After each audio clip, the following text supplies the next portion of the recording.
ያንድን ሀገር ብሔራዊ ጥቅም ለማስከበር የሀገር ከሌላኛው ሀገር ወይም ተቋማት ጋር እንዲሁም አካላት ጋር የሚያደርገው ግንኙነት እንዲሁም ስራን ለመወሰን ለማስተዳደር የሚወጣ መመሪያ የውጭ ጉዳይ ፖሊሲ ተብሎ ይጠራል። ሰላም ጤና ይስጥልኝ ክቡራትና ክቡራን ተመልካቾቻችን፣ የኢትዮጵያ ብሔራዊ ምርጫ ቦርድ በሰባተኛው ጠቅላላ ምርጫ የሚያከናውነው የተወዳዳሪ ፖለቲካ ፓርቲዎች የምርጫ ክርክር ነው። የዛሬው የምርጫ ክርክራችን በውጭ ጉዳይ ፖሊሲ ላይ አተኩሮ ይካሄዳል። ይህን የክርክር መድረክ ለመታደም የመጣችሁ ከተለያዩ የሲቪክ ማህበራት የትምህርት ተቋማትና የምርምር ተቋማት የመጣችሁ ታዳሚዎች እንኳን ደህና መጣችሁ።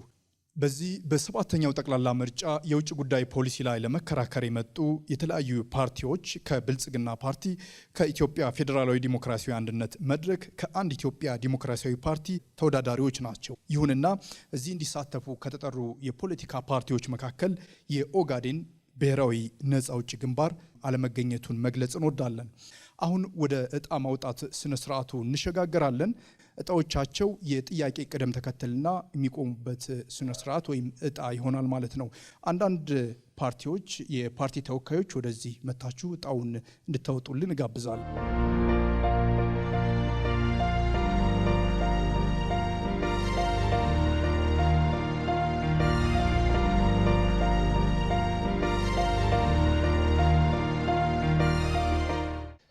ክቡራትና ክቡራን ቦታችሁን ስለያዛችሁ ተወዳዳሪ ፖለቲካ ፓርቲዎች እናመሰግናለን። ብልጽግና ፓርቲን ወክለው የሚከራከሩት አቶ መሐመድ ራፊ አባራያ እንዲሁም ደግሞ አቶ ፋሲካው ሞላ ይሆናሉ። ከኢትዮጵያ ፌዴራላዊ ዲሞክራሲያዊ አንድነት መድረክ ደግሞ አቶ ደምሴ ስኳሬና ወይዘሪት ትሁን ወልደ ይሆናሉ። ከአንድ ኢትዮጵያ ዲሞክራሲያዊ ፓርቲ ደግሞ አቶ ሲሳይ ደጉና መምህር ሰለሞን ሃኒባል ይሆናሉ። ክቡራትና ክቡራን ተመልካቾቻችን ይህ በውጭ ጉዳይ ፖሊሲ ላይ አተኩሮ የሚካሄደው የኢትዮጵያ ብሔራዊ ምርጫ ቦርድ የሚያከናውነው የምርጫ ክርክር ነው። የክርክር መድረኩን እየመራን እኔ አንዱ አለምናን ከምስሊያ ሀሽምና የኔ ዓለም ካሳውን ጋር ወደ እናንተ እናደርሳለን። ይህ የክርክር መድረክ 5 ምዕራፎች ይኖሩታል። የመጀመሪያው ምዕራፍ የመግቢያ ንግግር የሚደረግበት ይሆናል። ሁለተኛው ምዕራፍ ደግሞ ከዚህ ከአከራካሪ ጋዜጠኞች የሚነሱላችሁን ጥያቄ የምትመልሱበት ይሆናል። ሶስተኛው ምዕራፍ ደግሞ ከተሳታፊዎች የሚነሱ ጥያቄዎችን የምትመልሱበት ነው። በአራተኛ ምዕራፍ ደግሞ ራሳችሁ ፓርቲዎች እርስ በርሳችሁ የምትጠያየቁበት ምዕራፍ ይኖረናል ማለት ነው። በአምስተኛው ምዕራፍ የመዝጊያ ንግግር ወይም የማጠቃለያ ንግግር የፓርቲያችሁን ሀሳብ የምትገልጹበት ይሆናል። በዚህ መሰረት ሂደቱን የምናስቀጥል ይሆናል። በድጋሚ እንኳን ደህና መጣችሁ። በሚኖሯችሁ ሀሳቦች ላይ ደግሞ የማጣሪያ ጥያቄዎች ወይም የማስረጃ ጥያቄዎች በመሸጋገሪያ ምዕራፎቻችን ላይ ይኖሯቸዋል። እሱን ከወዲሁ ለማሳወቅ እወዳለሁ። የመጀመሪያ ምዕራፍ ቀደም ሲል እንደገለጽኩት የመግቢያ ንግግር የምታደርጉበት ነው። ከመጀመሪያው በእጣችሁ መሰረት ከአንድ ኢትዮጵያ ዲሞክራሲያዊ ፓርቲ ይሆናል። እሺ፣ አመሰግናለሁ። አንድ ኢትዮጵያ ዲሞክራሲ ፓርቲ የውጭ ግንኙነትን በተመለከተ እንደ ዓለም አቀፉ ሕግ መሰረት ዩኒላተራል፣ ባይላተራል እና መልቲላተራል የሚሉ የግንኙነቶች አሉ። በእነዚህ የህግ ዓለም አቀፍ ህግ ማዕቀፍ መሰረት አንድ ኢትዮጵያ ዲሞክራሲ ፓርቲ በተለይ ከሀገር ጥቅምና ከሀገር ሉዓላዊነት አንጻር ምርታ ፎከስ አድርጎ ይሰራል። ስለዚህ በተለይም አሁን ሴንሲቲቭ የሆነው የግዛት ወሰንን በተመለከተ ከውጭ ግንኙነታችን አንጻር የፓርቲያችንን እቅድና ማኒፌስቶ ላይ የቀረበውን ሀሳብ በጽሁፍ አቀርባለሁ ማለት ነው። የኢትዮጵያ ግዛት ወሰን የፌዴራል ክልሉ ሀገር ወሰን የሚያጠቃልል ዓለም አቀፍ የስምምነት መሰረት የተወሰነ ነው። የኢትዮጵያ ሰሜናዊ ድንበሯ ከታህሳስ 2000 ቀን 1950 ዓ.ም በኒውዮርክ 5ኛ የተባበሩት መንግስታት ጠቅላላ ጉባኤ ላይ ከኤርትራ የተለየ በሙሉ ስልጣን ከኢትዮጵያ በመስጠት የተደነገገ ውሳኔ መሰረት ኢትዮጵያ የባህር ወደቦች በምጽዋ አሰብ ላይ የባለቤትነት ሙሉ ስልጣን ይኖራል ተብሎ የዩናይትድ ኔሽን አንቀጽ ወይንም ሪዞሉሽን ኤንዩ 390 ቪ በንዑስ አንቀጽ 2 ላይ ተደንግጓል። በዩናይትድ ኔሽን ኤንዩ 390 ቪ ላይ ኤርትራ ከኢትዮጵያ እለያለሁ ካለች የአሰብን ወደብ ለኢትዮጵያ አሳልፋ የመስጠት አለባት የሚል ነው። ሆኖም ኤርትራ must be called the port Asab to ኢትዮጵያ ይላል። ስለዚህ የኢትዮጵያ ሰሜናዊ ድንበሯ የአሰብ ወደብና የዳላክ ደሴቶች ጨምሮ ያካልላል። በዓለም አቀፍ ሕግ መሰረት የተባበሩት መንግስታት ያጸደቀውን የተባበሩት መንግስታት ብቻ ማፍረስ አለበት። ስለዚህ የኢትዮጵያ ሰሜናዊ ድንበር በዩናይትድ ኔሽን 390 ቪ ላይ የጸና ይሆናል። የኢትዮጵያ ድንበሯ በሊግ ኦፍ ኔሽን ላይ የኢትዮጵያ ህጋዊ ካርታ ባስመዘገበችው መሰረት ብቻ የጸና ይሆናል። ስለዚህ እንደ አንድ ኢትዮጵያ ዲሞክራሲ ፓርቲ በውጭ ጉዳይ ፖሊሲያችን ቅድም በቀረበው ዓለም አቀፍ ህግ መሰረት አሰብ ቀይ ባህር የኛ መሆኑን ነው የዓለም አቀፍ ህጉም የሚያሳየን። ከዛ ባሻገር ግን ኢትዮጵያ ባላት ዲፕሎማሲ ግንኙነት በዓለም አቀፉ ህግ መሰረት የባህር ወደብ የማግኘት መብት አላት ነው። ሌላኛው ትልቁ የምናነሳው አንድ ሀገር የውጭ ጉዳይ ፖሊሲው የሀገሪቱን ጥቅም መሰረት አድርጎ የሀገሪቱን ሉዓላዊነት መሰረት አድርጎ ይሰራል። ይሄም ዋን ቱ ዋን ወይንም አንድ ለአንድ ግንኙነት ሊሆን ይችላል፣ ሁለትዮሽ ግንኙነት ሊሆን ይችላል። በስፋት ደግሞ ከተለያዩ ሀገራት ሊሆን ይችላል፣ ከአሜሪካ ሊሆን ይችላል፣ ከአውሮፓ ሊሆን ይችላል፣ ከአፍሪካ ሊሆን ይችላል። ስለዚህ ባለን የውጭ ጉዳይ ፖሊሲያችን ሁል ጊዜ በፓርቲያችን እንደ አቋም እንደ ማኒፌስቶአችን መሰረት ምንድነው አቋማችን? ፓርቲያችን የሀገርን ሉዓላዊነት የሀገርን ጥቅም በተለይ የንግድ ግንኙነትን ኢምፖርት ኤንድ ኤክስፖርት ላይ ከተለያዩ ሀገራት ጋራ የሀገርን ኢንተረስት ከማስጠበቅ አንጻር ፓርቲያችን አጥብቆ ይሰራል። ስለዚህ የውጭ ጉዳይ ለአንድ ሀገር ትልቅ መሰረት ነው። ከአገሪቱ ልማት አንጻር፣ ከኢንፍራስትራክቸር አንጻር፣ ከቴክኖሎጂ አንጻር እንደዚሁም ከተለያየ መልካም ግንኙነት አንጻር ኢትዮጵያ እስከዛሬ በመጣችበት መንገድ በተለያዩ ስርዓቶችን ብታልፍ የተለያዩ መንግስታትን ቢመጡ ያለን ግንኙነት መልካምና ሰላማዊ ነው። ኃይል በደም ተጽዕኖም ፈጣሪ ነው ኢትዮጵያን። ስለዚህ የኛ ፓርቲ ከየትኛውም ዓለማት ጋራ ሰላማዊ የሆነ ግንኙነት ዲፕሎማሲያዊ የሆነ ግንኙነት እናደርጋለን የሚል አቋም ነው ያለን። አመሰግናለሁ። ቀጣዩ የሚሆነው ደግሞ ከኢትዮጵያ ፌዴራላዊ ዲሞክራሲያዊ አንድነት መድረክ ነው። አመሰግናለሁ። በቅድሚያ መላው የኢትዮጵያ ሕዝብ እንዲሁም ተፎካካሪ ፖለቲካ ፓርቲዎችን እንኳን ለሰባተኛ ዙር ጠቅላላ ምርጫ በሰላም አደረሰን አደረሳችሁ። መድረክ የአራት አንጋፋ ፓርቲዎች ግንባር ነው። እነዚህም የሲዳማ አርነት ንቅናቄ ሲአን፣ የኦሮሞ ፌዴራሊስት ኮንግሬስ ኦፌኮ፣ አሬና ትግራይ ለዲሞክራሲያዊና ለሉዓላዊነት አሬና፣ አፋር ህዝብ ፍትሃዊና ዲሞክራሲያዊ ፓርቲ አፊዴፓ ናቸው። የተከበርክ የኢትዮጵያ ህዝብ ሆይ የአንድ ሀገር የውጭ ጉዳይ ፖሊሲ የውስጥ ፖለቲካዊና ኢኮኖሚያዊ ጥንካሬዋ ቀጥተኛ ነጸብራቅ ነው ብሎ ፓርቲያችን ያምናል። ከዚህም የተነሳ ሀገራችን ኢትዮጵያ ያላትን ታሪካዊ የዲፕሎማሲ ከፍታና ቀጠናዊ ተሰሚነት መልሶ ለመገንባት ከምን ጊዜ በላይም የውስጥ ሰላምን በማረጋገጥ በዲሞክራሲያዊ ስርዓት ግንባታና በብሔራዊ መግባባት ላይ የተመሰረተ ጠንካራ መሰረት ያስፈልጋታል ብለን እናምናለን። የመድረክ የውጭ ጉዳይ ፖሊሲ አቅጣጫዎች የብሔራዊ ጥቅማችንን ልዕልና የሚያስጠብቅ ከማናቸውም ሀገር ጋር በእኩልነትና በጋራ ተጠቃሚነት ላይ የተመሰረተ እንዲሁም የውስጥ ጉዳይን በጣልቃ ገብነት ገብቶ ከመፈተሽ የጸዳ መርህን ይከተላል። ዋና ዋና የውጭ ጉዳይ ፖሊሲያችን መሰረታዊ መርሆች፣ አንደኛ የብሔራዊ ጥቅማችን ልዕልና፣ ሁለተኛ ሚዛናዊና ገለልተኛ ዲፕሎማሲ ወይም ነን አላይንድ ዲፕሎማሲ፣ ሶስተኛ ቀጠናዊ የኢኮኖሚ ውህደት፣ አራተኛ የሰላም ዲፕሎማሲ። እነዚህን መርሆችን ተከትለን ልናስፈጽማቸው ወይንም ለኢትዮጵያ ውጭ ጉዳይ ፖሊሲ መፍትሄ ናቸው ብለን ያስቀመጥናቸው አራት ዋና ዋና ሀሳቦች፣ አንደኛ ቀጠናዊ ትብብርን፣ የባህር በር ጉዳይን አስተሳስሮ ማየት።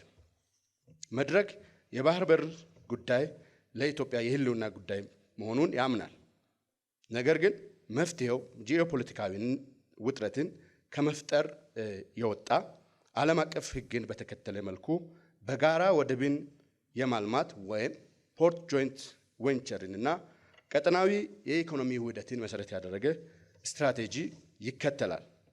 ሁለተኛ፣ የውሃ ፖለቲካና ታላቁ የኢትዮጵያ ህዳሴ ግድብ። የህዳሴ ግድብን የኢትዮጵያ ህዝብ የላብ ውጤት ነው ብለን እናምናለን። የሁላችንም ፕሮጀክት አድርገን እንቀበላለን። ነገር ግን መድረክ የግድቡን ግንባታ ጉዳይ ከማጠናቀቅ ባለፈ በአባይ ወንዝ ላይ ያለንን ፍትሃዊ የመጠቀም መብትን በኢንቴቤ ስምምነት ወይም በሲኤፍኤ መሪህ ወይም አግሪመንት ወደ ተግባር እንዲገባ ይሰራል ወይንም ይፈልጋል። ሶስተኛ፣ ኢኮኖሚያዊ ዲፕሎማሲ ረገድ የተቋረጡ የንግድ ስምምነቶችን እንደ አጎዋ ያሉትን የውስጥ ሰላምን በማረጋገጥ የሽግግር ፍትህንም ተግባራዊ በማድረግ ወደ ነበሩበት መመለስ አለባቸው ብሎ መፍትሄ ያስቀምጣል። እንዲሁም የኤክስፖርት ዘርፉን በማስፋት የውጭ ኢንቨስትመንት ፖሊሲዎቻችንን በማሻሻልና ሀገሪቱን የኢንቨስትመንት ማዕከል እንድትሆን ይሰራል። አራተኛ መፍትሄ አቅጣጫ የዲያስፖራ አቅምን መጠቀም። በውጭ የሚኖሩ ዜጎቻችን የፖለቲካ ድጋፍ ማሰባሰቢያ መሳሪያ ከመሆን ወጥተው በእውቀት ሽግግር፣ በቴክኖሎጂና በኢንቨስትመንት ሀገራቸውን በነፃነት እንዲያገለግሉ ተቋማዊ መሰረት እንገነባለን። መብታቸውና ሀብታቸውን በህግ እንዲጠበቅ እናደርጋለን። ምልክታችን 5 ጣት ቀኝ እጅ ነው። መድረክን ይምረጡ። አመሰግናለሁ። እናመሰግናለን። ቀጣዩ ሰዓት ደግሞ የብልጽግና ፓርቲ ነው። አመሰግናለሁ። ውድ ኢትዮጵያውያን፣ የኢትዮጵያ የዘመናት የውጭ ግንኙነትና ዲፕሎማሲ ጉዞ ድሎችም ዕዳዎችም ያሉት ነው። ነባሩ የውጭ ግንኙነት እሳቤና ትግበራ በርዕዮተ ዓለም የታጠረ በሴራና ስጋት ትንተና የተቃኘ ማዕከላዊ ትልሙን ከተጋላጭነት ባለፈ ድሎችና መልካም አጋጣሚዎች ላይ ለመትከል የተቸገረ በዚህም ኢትዮጵያን ለማይገባት የጂኦፖለቲካዊ አፈና የዳረገ ነው። ብልጽግና ድሎቹን በማስቀጠል ዕዳዎቹን ወደ ምንዳ መቀየር የቻለ ገቢር ነበብ ወይም ፕራግማቲክ የውጭ ግንኙነት እሳቤን በድፍረትና ብስለት ተከትሏል። በዚህም ከዚህ ቀደም እንብዛም ትኩረት የማይሰጣቸውን ሀገራት፣ ቀጠናዎች፣ የትብብር መስኮችና የዲፕሎማሲ አካሄዶችን በሙሉ እይታ በማካተት ኢትዮጵያ በፈጣኑና ውስብስቡ የዓለም አቀፍ ግንኙነት አውድ በሁለትዮሽና በባለ ብዙ ወገን መድረኮች ጥቅሞቿን በተሻለ የምታስከብር ተጽዕኖ ፈጣሪ እና ተመራጭ ሀገር የመሆኗን ሀቅ ማጽናት ተችሏል። ብሔራዊ ጥቅምን ባስቀደመውና በዘላቂ የጋራ ተጠቃሚነት ጉዳዮች ላይ ባተኮረው የዲፕሎማሲ አቅጣጫችን ኢትዮጵያ በብሔራዊ ጥቅም ጉዳዮች ላይ አጀንዳና ውሳኔን ከሌሎች የምትቀበል ሳይሆን ዘላቂ ጥቅሟና ክብሯን በሚያረጋግጥ ልዕልና የምትተጋ ሉዓላዊት ሀገር መሆኗን ማረጋገጥ የሚያስችሉ ጥረቶች ተደርገዋል። የውጭ ግንኙነታችን ማዕከላዊ የፖሊሲ ትኩረቶች በሆኑት የኢትዮጵያ ብሔራዊ ጥቅምና ሀገራዊ ክብር፣ የዜጎች መብትና ደህንነት፣ ወዳጅ ማብዛት እንዲሁም በሁለትዮሽ ብሎም በዓለም በባለብዙ ወገን መድረኮች ላይ የላቀ ተደማጭነት ማስገኘት ረገድ ደማቅ ስኬቶች ተመዝግበዋል። ባለፉት ዓመታት የዜጎችን ክብር ማረጋገጥ፣ የኢኮኖሚ እድገቱን ማገዝ፣ ቀጠናዊ የመሰረተ ልማት፣ የኃይል፣ የንግድ እንዲሁም የህዝብ ለህዝብ ትስስሮችን ማጠናከር፣ የኢትዮጵያን ተሰሚነት ማጎልበት፣ በአጠቃላይ በዲፕሎማሲው ዘርፍ ወደ ተምሳሌት ሀገር ለምናደርገው ጉዞ መልካም መሰረት ማስቀመጥ የቻለ የዲፕሎማሲ ስራን ማከናወን ተችሏል። ብልጽግና የዜጎች ክብር ከሀገራዊ ክብርና ብሔራዊ ጥቅማችን ተነጥሎ የማይታይ እንደሆነ በጽኑ ያምናል። ባለፉት የለውጥ ዓመታት በውጭ ሀገራት የሚኖሩ ኢትዮጵያውያን መብትና ክብር ለማስጠበቅ በርካታ ስራዎች ተከናውነዋል።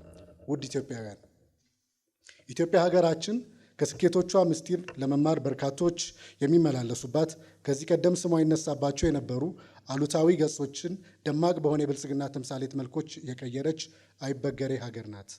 በከተማ ኮሪደር ልማት፣ በስንዴ ምርት ስኬት፣ በቱሪዝም ዘርፍ መነቃቃት፣ በኢንዱስትሪና ቢዝነስ ምቹ ከባቢ፣ በተሳካ ማክሮ ኢኮኖሚ ሪፎርም፣ በስኬታማ ተቋማትና በቴክኖሎጂ እምርታ ስኬቷ ለመላው አፍሪካ አብነት በመሆን ላይ ይገኛል። በተከተልነው ፕራግማቲክ የዲፕሎማሲ አካሄድ በርካታ ወዳጆችን ከቅርብም ከሩቅም በጽኑ መሰረት ላይ መገንባት እና ማደስ የቻለ ሲሆን በተለይም በጎረቤት ሀገራትና መካከለኛው ምስራቅ ከምን ጊዜውም በላቀ ትኩረት በመስራት ስትራቴጂክ አጋርነቶችና ወዳጅነቶችን አፍርተናል። በባለብዙ ወገን ዲፕሎማሲ ረገድም የብሪክስ አባልነትን ጨምሮ በአፍሪካ ህብረትና በተባበሩት መንግስታት ድርጅት ላቅ ያለ ተደማጭነት ላላቸው ሚናዎች ኢትዮጵያን ተመራጭ ማድረግ ተችሏል። በባህር በር ጥያቄያችን ዙሪያ የማይቀለበሱና ትርጉም ያላቸው እመርታዊ እርምጃዎችን ያሳካና ቀሪ ስራዎችም የሚጠበቁ ሲሆን በዲፕሎማሲው ረገድ በሉዓላዊ የባህር በር አስፈላጊነትና አይቀሬነት ዙሪያ የኢትዮጵያን እውነት ለዓለም አቀፍ ማህበረሰብ በተሻለ ማሳወቅ እናም በቀጣይ እንቅስቃሴያችን በርካቶች በአጋርነት ከጎናችን ስለመቆማቸው መተማመኛ ማግኘት የሚያስችል ስራ ተሰርቷል። ውድ ኢትዮጵያውያን፣ ብልጽግና በቀጣይ ጊዜያት በሁለቱ ውሃዎች መካከል ትስስርና ትብብርን ማጠናከር፣ ቀጠናዊ ሰላምና ኢኮኖሚያዊ ትብብርን መፍጠር እንዲሁም ዓለም አቀፍ ዲፕሎማሲያችንን ማጠናከር ላይ በማተኮር ይሰራል። ወደ ተምሳሌት ሀገር የጀመርነው ጉዟችን ከዳር ይደርስ ዘንድ በተግባር የተፈተነውን በአፍሪካና በዓለም አቀፍ ደረጃ በላቀ ተመራጭነት የኢትዮጵያን ልዕልና እያረጋገጠ የሚገኘውን ብልጽግናን ይምረጡ የመወዳደሪያ ምልክታችን የስንዴ ነዶ ነው። የስንዴ ነዶ በሉዓላዊነት ጸንቶ የመቆም በአንድነት ደምቆ የመዝለቅ በታታሪነት በርትቶ የመስራት ተምሳሌት ነው። ብልጽግናን ይምረጡ። አመሰግናለሁ። እናመሰግናለን። ክቡራትና ክቡራን ተመልካቾቻችን ይህ የብሔራዊ ምርጫ ቦርድ በሰባተኛው ጠቅላላ ምርጫን አስመልክቶ በውጭ ጉዳይ ፖሊሲ ላይ ያደረገው የሚገኘው ክርክር ነው። አሁን ወደ ሁለተኛ ምዕራፉ ይሸጋገራል። ሁለተኛው ምዕራፍ ከዚህ ከኛ ከጋዜጠኞች የሚነሳላችሁን ጥያቄ ፓርቲዎች የምትሰጡበት ምላሽ ምዕራፍ ይሆናል። አንድ ኢትዮጵያ ዲሞክራሲያዊ ፓርቲ የመጀመሪያው ተጠያቂ ይሆናል ማለት ነው። እንግዲህ በፕሮግራማችሁም አሁን በጠቀሳችሁት ሂደት መሰረት ኢትዮጵያ ራሷን በባለቤትነት የምታስተዳድረው የባህር በር ይኖራታል ብላችኋል። በምን መልኩ ነው ልትፈጽሙት ያቀዳችሁት? እናመሰግናለን። እንግዲህ ያው የባህር በር እንዲኖረን የመጀመሪያው ቅድም የዓለም አቀፍ ሕጉንም ለመጥቀስ እንደሞከር ነው ስቲል እስካሁን ባለው የዓለም አቀፍ ሕግ የኢትዮጵያ የባህር በር የኦነር ኦፍ ዘ ፕሮፐርቲ የኢትዮጵያ እንደሆነ ነው። ስቲል በዓለም አቀፍ ክርክር አልተደረገም። ስለዚህ የመጀመሪያው በዓለም አቀፍ ሕጉ የማስመለስ ነው የባህር ወደባችንን። ሁለተኛው በዲፕሎማሲ ግንኙነት ቅድም ተገልጿል። ዲፕሎማሲያዊ በሆኑ ግንኙነቶች ኢንፍሉዌንስ በማድረግ ታሪካዊ ዳራንም በማምጣት ተጽዕኖ ፈጣሪ የሚባሉ ሀገራት ጋራም ግንኙነት በማድረግ በዲፕሎማሲ ግንኙነት የማስመለስ ኢንተረስት ነው ያለን። አንድ ዲፕሎማሲያዊ ግንኙነት የምትሉት በምን መልኩ ነው? በባለ ብዙ ዘርፍ ነው? በሁለትዮሽ ነው? በባለ ብዙ ዘርፍ መልቲላተራል በሚባለው ማለት ነው። ስለዚህ ባለ ብዙ ዘርፍ ብቻ የኢትዮጵያን ብሔራዊ ጥቅም ማስመለስ ይቻላል? ይህ ጉዳይ ከጎረቤቶቿ ጋር የሚመጣ ስለሆነ ምክንያቱም ቅድም እንደነገርኩ መጀመሪያ በህጉ ኦነር ኦፍ ዘ ፕሮፐርቲ የኛ እስከሆነ ድረስ የህጉ ምላሽ እኮ ገና አላገኘንም። የዓለም አቀፍ ህግ ላይ እኮ ቅድም እንዳስቀመጥኩልህ ቁጭ ያለ ያልተነካ ኢሹ ነው፣ ኬዝ ነው። ሁለተኛው ይሄኛው የመጀመሪያው የህጉን መሰረት ተከትለን ሁለተኛው ደግሞ መልቲላተራል። ስለዚህ በዲፕሎማሲ መመለስ ባይቻል ልትጠቀሙት የምትችሉት አማራጭ ምንድን ነው? ዲፕሎማሲና ዲፕሎማሲ ነው እና በሁለቱ አማራጮች ነው የምንጠቀመው። ሁለቱ ምንድን ናቸው? አንደኛው በህግ ነው፣ ሁለተኛ በዲፕሎማሲ ነው። አመሰግናለሁ። ሁለተኛው ደግሞ የኢትዮጵያ ፌዴራላዊ ዲሞክራሲያዊ አንድነት መድረክ ይሆናል። እንግዲህ በዲፕሎማሲው ረገድ በእናንተ ሀሳብ ልዩ ትኩረት የሚሹ ጉዳዮች የምትሏቸው ምንድን ናቸው? አመሰግናለሁ።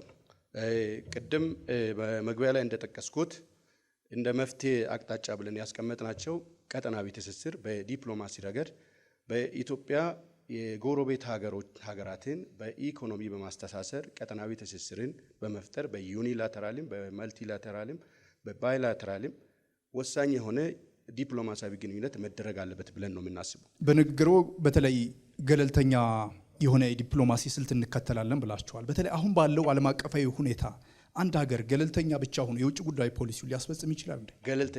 ገለልተኛ ሳይሆን ነን አላይንድ ማለት ሚዛናዊ ነው ያለው። ሚዛናዊ ማለት ሁሉንም በኢትዮጵያ ብሔራዊ ጥቅም ላይ የተመሰረተ ግንኙነት መፍጠር ያስፈልጋል ከሁሉም ጋር ማለት ነው። ስለዚህ ፖላር አንይዝም፣ ሚዛናዊ ሆነን የኢትዮጵያን ጥቅም አስቀድመን ቀጠናዊ ትስስርን ቅድሚያ ሰጥተን በሪጂናል ኢንቴግሬሽን ላይ ቅድሚያ ሰጥተን የአፍሪካ ተቋማትን ብሔራዊ ጥቅም በሚዛናዊነት ማስጠበቅ ይቻላል እንዴ? ይቻላል ብለን እናምናለን።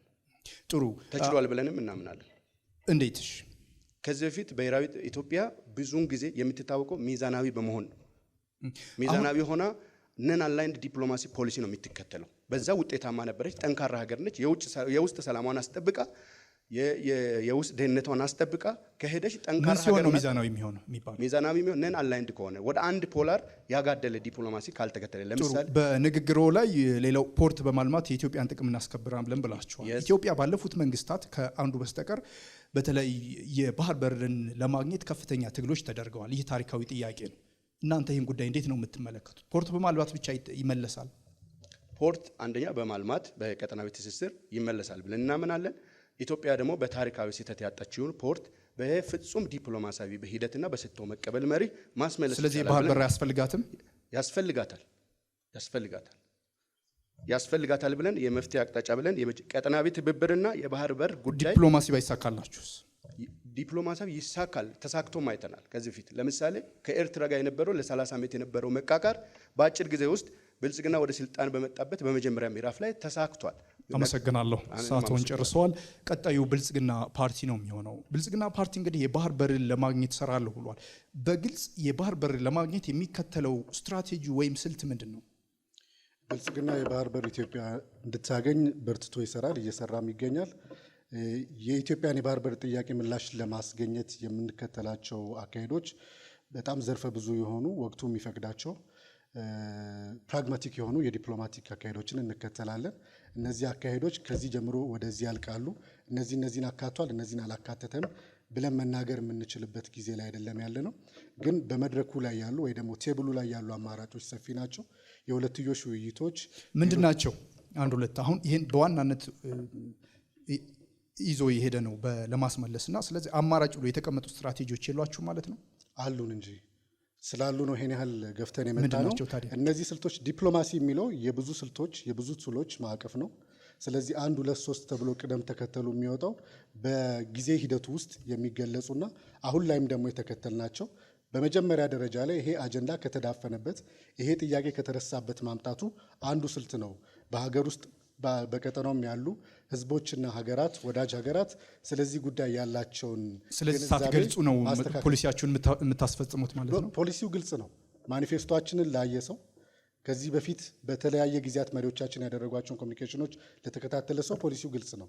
በፖሊሲ ግልጽነት የምንታማ ሳይሆን የፖሊሲው ማዕቀፍ መብዛትና መስፋት ይሄኛውን ብቻ ነጥለን እንድናወጣ የሚፈለግ አይነት ጥያቄ ከሆነ አንድ ስልት ብቻ አይደለም የምንከተለው። እሺ፣ በፖሊሲ እንግዲህ ንግግሮች የሚገለጹ ብለዋል። በተለይ የውጭ ጉዳይ ፖሊሲ በ2011 እርስዎም እንደገለጹት ፕራግማቲክ የውጭ ጉዳይ ስልትን ይዘን እየሰራ ነው ብላችኋል። ግን በ2011 ጀምሮ የተጠቀማችሁበት የሆነ ግን ያላጸደቃችሁት አዋጅ አለ።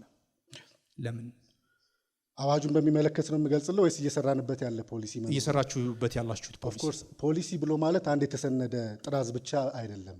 በተለያዩ ጊዜ ፐብሊሽ የሚደረጉ ስራዎች፣ በመሪዎች አድሬስ የሚነገሩ ንግግሮች፣ ተቋማት የሚተገብሯቸውና የሚከተሉ ስልቶች በሙሉ አሁን ፖሊሲ እያልን የምንጠራውን ጉዳይ ዲፋይን ያደርጉታል። ስለዚህ ኢትዮጵያ ግልጽ የሆነ የውጭ ግንኙነት ፖሊሲ ከለውጡ በኋላ ስለዚህ የጸደቀ አላት ሂደት ላይ ነው ያለው። በቅርብ ቀናት ውስጥ ጸድቆ ወደ ፐብሊክ ይወጣል። መቼ ነው የሚጸድቀው? አንድ የምርጫ ጊዜ እኮ አለፋችሁ። የህግ አውጪውን ቢጠየቅ የተሻለ መልስ የሚኖረው ይመስለኛል።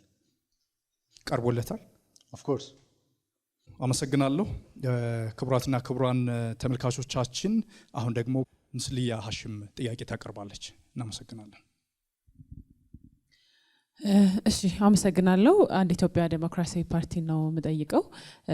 ኢትዮጵያ የላይኛው ተፋሰስ ሀገር የሆነችባቸውና ለኢኮኖሚ ምንጭ ሊሆኑ የሚችሉ ድንበር ተሻጋሪ ወንዞቿን በአግባቡ እንዳትጠቀም ከታችኛው ተፋሰስ ሀገራት የሚመጡ መሰናክሎች አሉና እነዚህ መሰናክሎች ለመፍታት ወይም ደግሞ በምን አግባብ ለማለፍ ተጨባጭ መፍትሄዎችን ይዛችሁ መጥታችኋል? መቀጠል ትችላላችሁ። ኦፍኮርስ እንግዲህ ከታችኛው ተፋሰስ ሀገራት ጋር ሊኖረን የሚችለው ግንኙነት እንደሚታወቀው የጋራ ጥቅም ነው ያለን።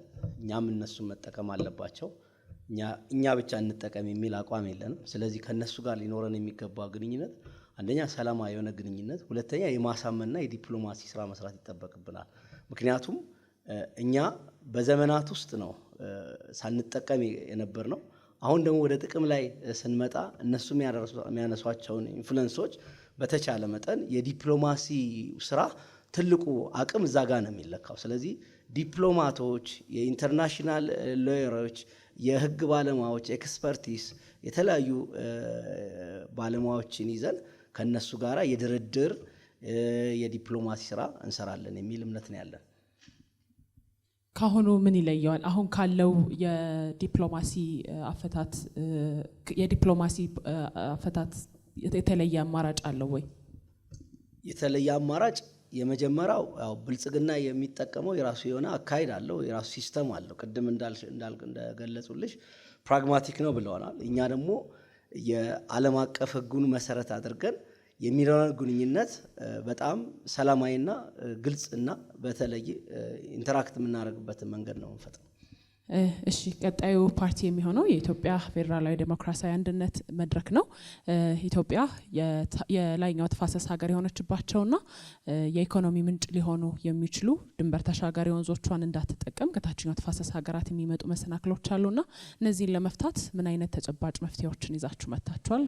አመሰግናለሁ። በመግቢያ ላይ የውሃ ፖለቲካና የታላቁ ህዳሴ ግድብ በሚል መፍትሄ አቅጣጫ ላይ የህዳሴ ግድብ ማለቁን ፓርቲያችን እንደ ትልቅ አፈጻጸም ይመለከቷል።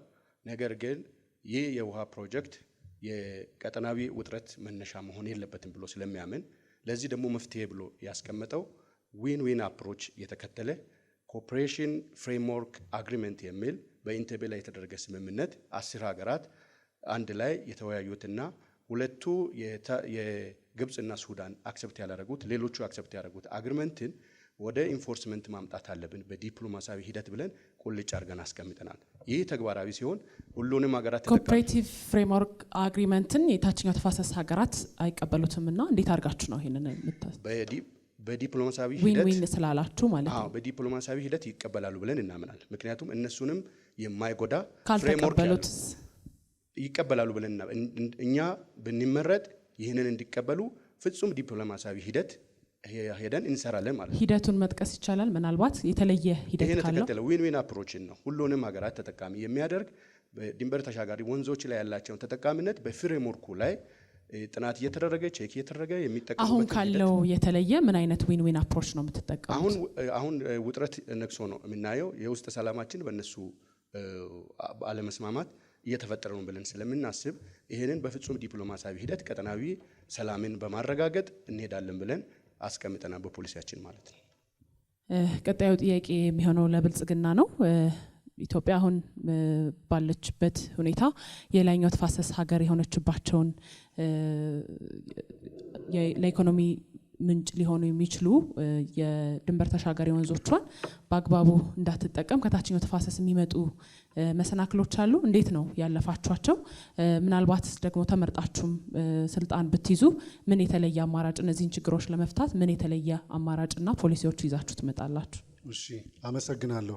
ድንበር ተሻጋሪ የውሃ ሀብቶቻችንን ሌሎችም ደግሞ የተፈጥሮ ሀብቶችን አጠቃቀም በተመለከተ ምናልባትም ኢትዮጵያ የህዳሴውን ግድብ ያጠናቀቀችበት አካሄድ ትልቅ ሌሰን ይሆናል ብለን እናምናለን።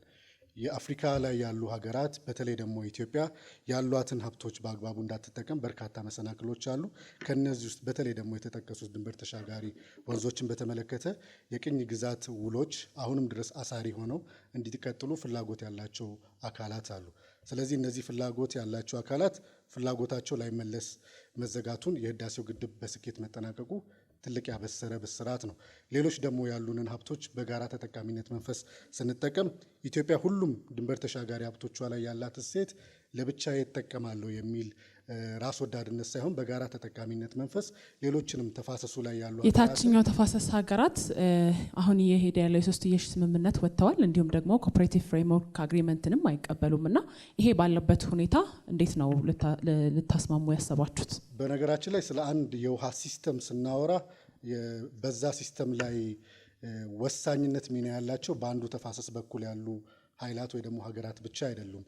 በዛ ሲስተም ውስጥ ያሉ የላይኛውም የታችኛውም ተፋሰስ ላይ ያሉ ሀገራት ተስማምተው ተግባብተው በሳል በሆነ ህዝባቸውን ተጠቃሚ ሊያደርግ የሚችል ያኛውን ተፈጥሮ ሀብት ሊጎዳ በማይችል ሌሎቹ ተፋሰስ ላይ ያሉ አካላት ላይ የሚታይ የሆነ ጉዳት በማያደርስ እሴት ሊሰሩ እንደሚገባ ዓለም አቀፍ አሰራሮችና ህጎች የሚደነግጉት ነው። ይህንን መርህ ነው የምንቀበለው። ኢትዮጵያ ዝግጁ ነች ወደ ሶስትዮሽ ድርድሩን ለመግባት? ኢትዮጵያ ዝግጁ ያልሆነችበት አጋጣሚ የለም። በተለያዩ ጊዜያት በተለያዩ አደራዳሪ ኃይሎች የተፈጠሩ እድሎችን ተጠቅማለች።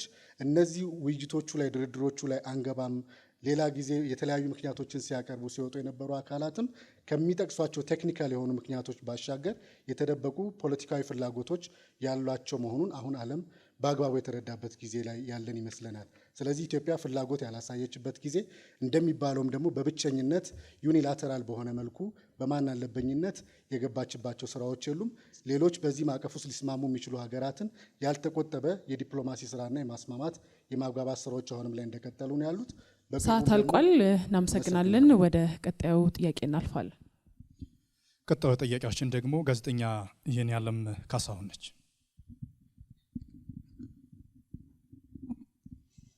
በጣም አመሰግናለሁ። የመጀመሪያውን ጥያቄ የማቀርበው አንድ የኢትዮጵያ ዲሞክራሲያዊ ፓርቲን ይመለከታል። በአሁኑ ጊዜ ኢትዮጵያ በጎረቤት ሀገሮች ጋር ያሉትን ግንኙነቶች ወይም አጋርነትን እንዴት ታዩታላችሁ? እናንተስ ብትመረጡ በምን አይነት መንገድ የምታስኬዱት ነው የሚሆነው? እንግዲህ ያው ኢትዮጵያ እንደሚታወቀው በዚህ በጂኦ ፖለቲክሱ ለአጋርም ለጎረቤትም ሀገር እነሱም እንዲጠቀሙ እኛም እንድንጠቀም ትልቅ ኢትዮጵያ እድልም ቻንስም ነች እና ኢትዮጵያ ባላት ሪሶርስ እነሱም ባላቸው ሪሶርስ የሁለትዮሽ ጥቅምን ማስከበር ከቻለን ቅድም ለምሳሌ ህዳሴው ግድብ አልቋል። አዎ ህዳሴው ግድብ የሚያመርተው መብራት አለ። መብራትን በተመለከተ ለነሱ ሼር ማድረግ አንዱ ትልቁ የግንኙነታችንን የበለጠ የሚያስተሳሰብ ነው። ሌሎች እኛ የምናመርታቸው እነሱ ማመርቷቸው እነሱ የሚያመርቷቸው ደግሞ እኛ የምናመርታቸው አሉ አግሮ ኢኮኖሚዎች በእነሱም መጠቃቀም ይችላል። ስለዚህ የጋራ የኮኦፕሬቲቭ በሆነው ግንኙነት ውስጥ የጋራ ተጠቃሚነትን ባፈራን ቁጥር ሰላማዊ ግንኙነታችን እየተጠናከረ አብሮ የማደግ እንግዲህ አፍሪካ አላደገች የሚባለው እርስ በርስ ባላት ጦርነት፣ አለመስማማት፣ አለመግባባት ለአፍሪካ ደግሞ ቀንድ ኢትዮጵያ የበቃ ትልቁ የጂኦፖለቲክስ ወይንም ኢኮኖሚካል ታርጋላችሁ እናንተ ይሄንን ምርጫ ብታልፉና ብታስተዳድሩ ምን ታረጋላችሁ? እስካሁን ድረስ ካለው በተለየ መንገድ እስካሁን ካለው የሰላማዊ ግንኙነት ነው። የአንድ መንግስት የመንግስትነቱ መለኪያው አንዱ ሰላማዊ ግንኙነት ከተለያዩ ሀገራት ጋር ዲፕሎማሲያዊ ግንኙነቱን ማጠናከር ነው። ኢኮኖሚያዊ ተጠቃሚነትን አችም ማድረግ ነው። ማህበራዊ ግንኙነቶችን የበለጠ ማጠናከር ነው። ስለዚህ አሁን ከነበረው የበለጠ እኛ ሰላማዊ የሆነ ግንኙነት፣ ኢኮኖሚያዊ ተጠቃሚነት፣ ባህል፣ ካልቸር ሰላማዊ አይደለም። አሁን ሰላማዊ ሁኔታ የለም። እንትኖች አሉ፣ ግጭቶች እና ፍጭቶች አሉ፣ አለመግባባቶች አሉ አይደል? የተለያዩ የምንሰማቸው ነገሮች አሉ። ፋክት ነው አይደል? በምን ማረጋገጥ እንችላለን? የት አካባቢ፣ በምን መካከል፣ በእነማን መካከል? እንግዲህ ዓለም አቀፍ ሚዲያ ዛሬ ይመዘግባሉ እኮ አይደል? ከሚዲያ ምናልባት ካራቁ በስተቀር ኢትዮጵያ አሁን ባላት የጂኦፖለቲክስ አሁን የምናወራው ስለ ኢትዮጵያ ነው። የተለያዩ ሚዲያዎችን አይደለም። ከማን ጋር ነው ኢትዮጵያ ግጭት ውስጥ ያለችው? ግጭት ውስጥ አልወጣኝም። አለመግባባቶች እንዳይፈጠሩ ያን ውጥረት እናረገዋለን። ለምሳሌ ቀላል ምሳሌ ባነሳለሽ ሰዓቱ አልቋል። በጣም አመሰግናለሁ። ሁለተኛ ተጠያቂ የሚሆነው ወይም ጥያቄውን የምሰነዝረው ለኢትዮጵያ ዲሞክራሲያዊ አንድነት መድረክ ይሆናል ማለት ነው። በአሁኑ ጊዜ ኢትዮጵያ ከጎረቤት ሀገራት ጋር ያላትን ግንኙነት በእናንተ እይታ እንዴት ታዩታላችሁ? እናንተስ ይህን ምርጫ ብታልፉ እንዴት ታደርጋላችሁ የተሻለ ውጤት ለማምጣት? አመሰግናለሁ። ኢትዮጵያ ከጎረቤት ሀገራት ጋር የሚኖራት ግንኙነት ከውጥረት የጸዳ መሆን አለበት፣ ተቋማዊ መሆን አለበት። ግንኙነቶቹ እናንተ ብትሆኑ ምን እኛ ብንመረጥ ውጥረትን የሚቀንስ ተቋማዊ ግንኙነት ለጎረቤት ሀገራቶቻችን ቅድሚያ በመስጠት የአፍሪካ ተቋማት አፍሪካ ህብረትን ጨምሮ በጎረቤት ግንኙነት ውስጥ ኢንቮልቭ እንዲያደርግ ተቋማዊ አድርገን እንሄዳለን። ሁለተኛ ደግሞ የኢኮኖሚያዊ ትስስሮችን እንፈጥራለን። ምክንያቱም ጎረቤት ሀገሮቻችን ከኛ የሚጠቀሙት ሰፋፊ ጥቅሞች አሉ። ለምሳሌ የኢትዮጵያን ገበያ ይጠቀማሉ፣ የኤሌክትሪክ ኃይል ይጠቀማሉ፣ ሌሎች አማራጮች አሉ። ለምሳሌ ኢትዮጵያ ከኬንያ ጋር የምታደርገው ግንኙነት ተቋማዊ ነው ብለን እናስባለን። ቀጠናዊ ትስስርን ሊፈጥር የሚችል አካሄድ ነው ብለን እናስባለን። አሁን ካሉት ኢትዮጵያ በኢጋድ ውስጥ ያላት ተሳትፎ አለ። ከዛ የተሻለ ነገር አላችሁ? ከኢጋድ ባሻገር አፍሪካ ህብረት ኢንቮልቭ የሚያደርግ ባይላተራልም ቢሆን ከእያንዳንዱ ሀገራት ጋር የምናደርገው ግንኙነት ተቋማዊ ሆኖ ለምሳሌ ከሱዳን ጋር ከኬንያ ጋር ይሁን ከኤሪትሪያ ጋር ያለውን በዲፕሎማሲያዊ ሂደት ሰላማዊ አድርገን ውጥረቱን ቀንሰን ወደ ልማት ፊታችንን መመለስ እንፈልጋለን። ስለዚህ አሁን ያለው ውጥረት የሚረግበው ተቋማዊ በሆነ ግንኙነት ስንሄድና ኢኮኖሚያዊ ትስስር በሚፈጥር መልኩ ጎረቤቶቻችን የኛ ጠላቶች እንዳልሆኑ እኛም ብናድግ የነሱ ጠላት እንዳልሆንን የኢኮኖሚ ተጠቃሚነት ማረጋገጥ የሚቻለው በጋራ ስንለማ ስንሰራ እንደሆነ በዲፕሎማሲያዊ ግንኙነታችን ጠንክረን መስራት አለብን ብለን በትኩረታችንን ማስቀምጠን ነው ይሄድ ነው ማለት ነው። እናመሰግናለን። ለብልጽግና ፓርቲ በአሁን ጊዜ ብልጽግና ፓርቲ በሚመራው ጊዜ ላይ ሆነን የተለያዩ አገራት ጋር ካለ ግንኙነት አንጻር እስካሁን ድረስ ዲፕሎማሲ በሆነ መንገድ ያላችሁን ግንኙነትና በምን አይነት መንገድ እንደምታስተዳድሩ የምታስቀምጧቸው ነገሮች አሉ። ብትመረጡ ከዚህ የተለየ ነገር ምን ታደርጋላችሁ? በተለይም የአገርን ጥቅም በማይነካ መልኩ። ብልጽግና ፓርቲ ከውጭ ግንኙነትና ዲፕሎማሲ ጋር በተያያዘ ግልጽ የሆነ ፖሊሲ አለው። በፖሊሲያችን የኢትዮጵያን ብሔራዊ ጥቅም የሚያስቀድም የሚያረጋግጥ ሉዓላዊነታችን የሀገር ደህንነትን የሚያስከብር የሕዝቦችን ክብርና ተጠቃሚነት የሚያረጋግጥ የፖሊሲ ነው የምንከተለው። በዚህ ፖሊሲ ሂደት ውስጥ አገራዊና ቀጠናዊ ሁኔታዎችን በአግባቡ የተገነዘበ ገቢር ነበብ የሆነ ሁኔታዎችን እየተነተንን የኢትዮጵያን ዘላቂ ጥቅም የሚያረጋግጥ ብሔራዊ ጥቅሟን የሚያረጋግጥ አካሄድ ነው የምንሄደው። ከሁሉም በላይ ደግሞ ቅድሚያ ለጎረቤቶቻችን እንሰጣለን። ጎረቤቶቻችን ጋር በብዙ መንገድ የተሳሰርን ህዝቦች ነን። የህዝብ ለህዝብ ትስስር አለ፣ የታሪክ ትስስር አለ፣ የማንነት ትስስር አለ። ይህን ታሳቢ በማድረግ ጎረቤቶቻችን ጋር ዘላቂና የጋራ ተጠቃሚነትን ታሳቢ ያደረገ ግንኙነት እናከናውናለን ማለት ነው። በዚህ መንገድ እስካሁን ድረስ በነበረው ግንኙነት በተለያዩ ተጽዕኖ ስር አላረፈም ብላችሁ ታስባላችሁ? ይሄ ግንኙነት አላረፈም። የኢትዮጵያ ዲፕሎማሲ የኢትዮጵያን ብሔራዊ ጥቅም የሚያስቀድም ነው። በማንኛውም መንገድ ብልጽግና ፓርቲ የኢትዮጵያን ብሔራዊ ጥቅም በሚያቀርብበት በሚጠይቅበት ጊዜ ከታሪካዊ ጠላቶቻችንም ሆኑ ከሌሎች አካላት ፈተናዎች ይጋረጡበታል። ነገር ግን እነዚህን ፈተናዎች ተቋቁሞ ያልፋል። ትልልቅ ነገሮችን እንጠይቃለን። ኢትዮጵያ ትልቅ ነገር ይገባታል ብለን እናስባለን። ገቢር ነበር ስትሉ የምትሄዱበት አቅጣጫ ወይም ደግሞ የምትሄዱበት መርህ የላችሁም ማለት ነው? አይደለም። ገቢር ነበብ የስልት ነው፣ አካሄድ ነው።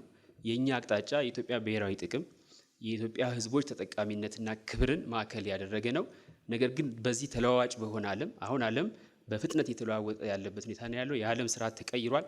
ብዝሃ ቀውስ ያለበት ሁኔታ ነው ያለው። ዓለም አቀፍ ሁኔታውን፣ ቀጠናዊ ሁኔታውን፣ የሀገራዊ ሁኔታውን እያየን እየተነተንን የኢትዮጵያን ጥቅም ማስከበር የምንችልበትን አካሄድ መሄድ ካልቻልን፣ ተቸካይ ከሆንን የሀገራችን ተጠቃሚነት ማረጋገጥ አንችልም። እኛ የምንፈልገው ኢትዮጵያ ትልቅ ነገር ይገባታል ብለን እናስባለን። ትልልቅ ነገሮችን የኢትዮጵያን ብሔራዊ ጥቅም የሚያስከብሩ ጥያቄዎችን እንጠይቃለን፣ እንደ ባህር በር ያሉ ጥያቄዎችን ማለት ነው። እነዚህን ጥያቄዎች ስናቀርብ ደግሞ ፈተናዎች እንዲያጋጥሙን፣ ተጽዕኖዎች እንደሚመጡብን አስቀድመን እናውቃለን። እነዚህን ተጽዕኖችና ፈተናዎች ከህዝባችን ጋር በመወር እንቋቋማለን። ታላላቅ እድሎችን እናሳካለን። ኢትዮጵያን ወደ ታላቅነት እናሻገራለን። እናመሰግናለን። ክቡራትና ክቡራን፣ አሁን የክርክር መድረካችን ወደ ሶስተኛው ምዕራፍ ይሸጋግራል። ይህ ሶስተኛው ምዕራፍ ደግሞ ከታዳሚዎች የሚነሱላችሁን ጥያቄዎች የምትሰጡበት ምላሽ ነው። አንድ ጥያቄ ያለ ለብልጽግና ነው። አሁን ለምሳሌ የኢትዮጵያ ውጭ ጉዳይ ሚኒስቴር ከኢህአዴግም አንስቶ አሁን ምንድነው የሚባለው ኢንስቲቱሽናላይዝድ አልተደረገም፣ ሞር ፐርሰናላይዝድ ነው የሚባል ነገር አለ። ትችቶች አሉ። አንድ ፖሊሲ መኖሩ ብቻ በቂ አይደለም። ያንን ፖሊሲ የሚያስፈጽሙ የተማሩ ሰዎች ያስፈልጉናል። ምን ያህል ብልጽግና ሰርተዋል? እነዚህ ሰዎችን የተማሩ የንቁ ዓለም አቀፋዊ፣ ቀጠናዊ፣ ጂኦፖለቲክስ፣ ጂኦኢኮኖሚክስ፣ ጂኦስትራቴጂ የተረዱ ሰዎችን ለመሾም ምን ያህል በቂ ሰዎችን አዘጋጅተዋል የሚል ጥያቄ ነው። አመሰግናለሁ። በጣም አመሰግናለሁ። ብልጽግና ፓርቲ የውጭ ግንኙነት ጉዳይ ሀገረ መንግስት የመገንባት ጉዳይ አድርጎ ይገነዘባል። በዚህ ሂደት ውስጥ ጠንካራ፣ ብቁ፣ ውጤታማ የውጭ ግንኙነት ተቋም ለመገንባት አበክረን እንሰራለን። ፖሊሲያችን ላይም በግልጽ አስቀምጠናል። የአንድ ሀገር የውጭ ግንኙነት አሁን የዓለምን አውድም ስንገነዘብ የአንድ ሀገር የውጭ ግንኙነት ዋና ዲፕሎማት፣ ዋና መሪ፣ ቶፕ ዲፕሎማት በሚል የሚገለጹት የሀገራት መሪዎች ናቸው። ስለዚህ የሀገራት መሪዎች በውጭ ግንኙነት ላይ የሚያደርጉት አስተዋጽኦ እንደ ግል የሚደረግ አስተዋጽኦ ተደርጎ የሚቆጠርበት ሁኔታ እሱን ከተሻገርን ብዙ ዘመናት አልፈዋል። የብልጽግና ፓርቲ የውጭ ግንኙነት አካሄድ የኢትዮጵያን ብሔራዊ ጥቅም የሚያስከብር ጠንካራ የውስጥ አቅም የፈጠረ ሂደትን ለመከተል ይህንን የሚመራ የሚሸከም ጠንካራ የውጭ ግንኙነት ተቋም መገንባትን ታሳቢ ያደርጋል። ይህን ታሳቢ በማድረግ ባለፉት ዓመታት የውጭ ግንኙነት ተቋሞቻችንን በከፍተኛ ደረጃ ለመቀየር የሪፎርም ስራዎችን አከናውነናል። አሁን እየተደረገ ያለው የውጭ ግንኙነት በኤምባሲዎቻችን እየተደረገ ያለው ምደባንም ስንመለከት በዛው ቤት ያደጉ ውጭ ግንኙነት ስራ ላይ ለዓመታት እየሰሩ ወጣት ዲፕሎማቶች ወደ አምባሳደርነት ጭምር እንዲያድጉ በማድረግ በኤምባሲዎቻችን የመመደብ ስራ እየተከናወነ ነው ያለውና ይሄ ቀጣይነት ያለው የተቋም ግንባታ ተጠናክሮ የሚቀጥል ነው የሚሆነው። የኢትዮጵያን የውጭ ግንኙነት ፖሊሲ የኢትዮጵያን የዲፕሎማሲ አቅጣጫ የሚመራ የሚሸከም ብቁ ውጤታማ የሆነ ተቋም ለመገንባት ጥረት እያደረግን ያለ ነው። ይሄ ተጠናክሮ ይቀጥላል። እናመሰግናለን። ወደ ቀጣዩ ጥያቄ አልፋለሁ። 2 ቁጥር። አመሰግናለሁ። ጥያቄ አንድ የኢትዮጵያ ዲሞክራሲያዊ ፓርቲ ነው። እንደሚታወቀው ያው የኢትዮጵያ ዳር ድንበር አሰብ፣ ምጽዋና ስዋክንን ያጠቃልላል ይላሉ። እነዚህ ቦታዎች ደግሞ በአጠቃላይ በአሁኑ ሰዓት በኤርትራ ውስጥ ነው የሚገኙት። ስለዚህ እያሉ ያሉት የኢትዮጵያ ድንበር ኤርትራንም ያጠቃልላል እያሉ ነው። በአሁኑ ሰዓት ደግሞ ኤርትራ ነጻ ሀገር ናት ወይም ሉዓላዊ ሀገር ናት። ስለዚህ ይህን ማለት የአንዲት ሉዓላዊ ሀገርን እንትን መድፈር አይሆንም ወይ? ችግር ከተነሳስ እንዴት ሊፈቱት ይችላሉ? ተጨማሪም የኤርትራን ሉዓላዊነት አይቀበሉም ማለት ነው ወይ የሚል ጥያቄ አለኝ። አመሰግናለሁ። እናመሰግናለን። እንግዲህ ያው የኤርትራ ጉዳይ ሴንሲቲቭ ኢሹ ነው። ኤርትራ እንደ አንድ ኢትዮጵያ ዲሞክራሲ ፓርቲ የኢትዮጵያ አካል ነች ብለን ነው የምናምነው። በዓለም አቀፍ ሕጉም እንደተቀበለው በዓለም አቀፍ መሰረት የተባበሩት መንግስታት ያጸደቀው የተባበሩት መንግስታት ብቻ ነው የሚያፈርሰው። ስለዚህ የፕሮፐርቲ ኦፍ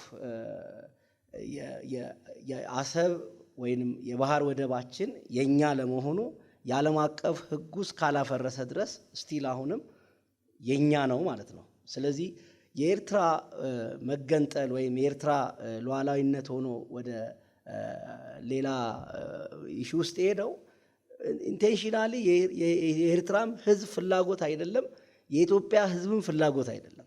በተጽዕኖ በጫና በዲክታተርሺፕ በሆነ ሲስተም ነው የሄደችው። ስለዚህ እስቲል አሁንም አንድ ኢትዮጵያ ዲሞክራሲ ፓርቲ ኤርትራ የኢትዮጵያ አካል ነች፣ የባህር ወደቡ የኛ ነው፣ በህጉ በዓለም አቀፍ ህጉ በዲፕሎማሲው እናስመልሳለን የሚል አቋም ነው ያለን።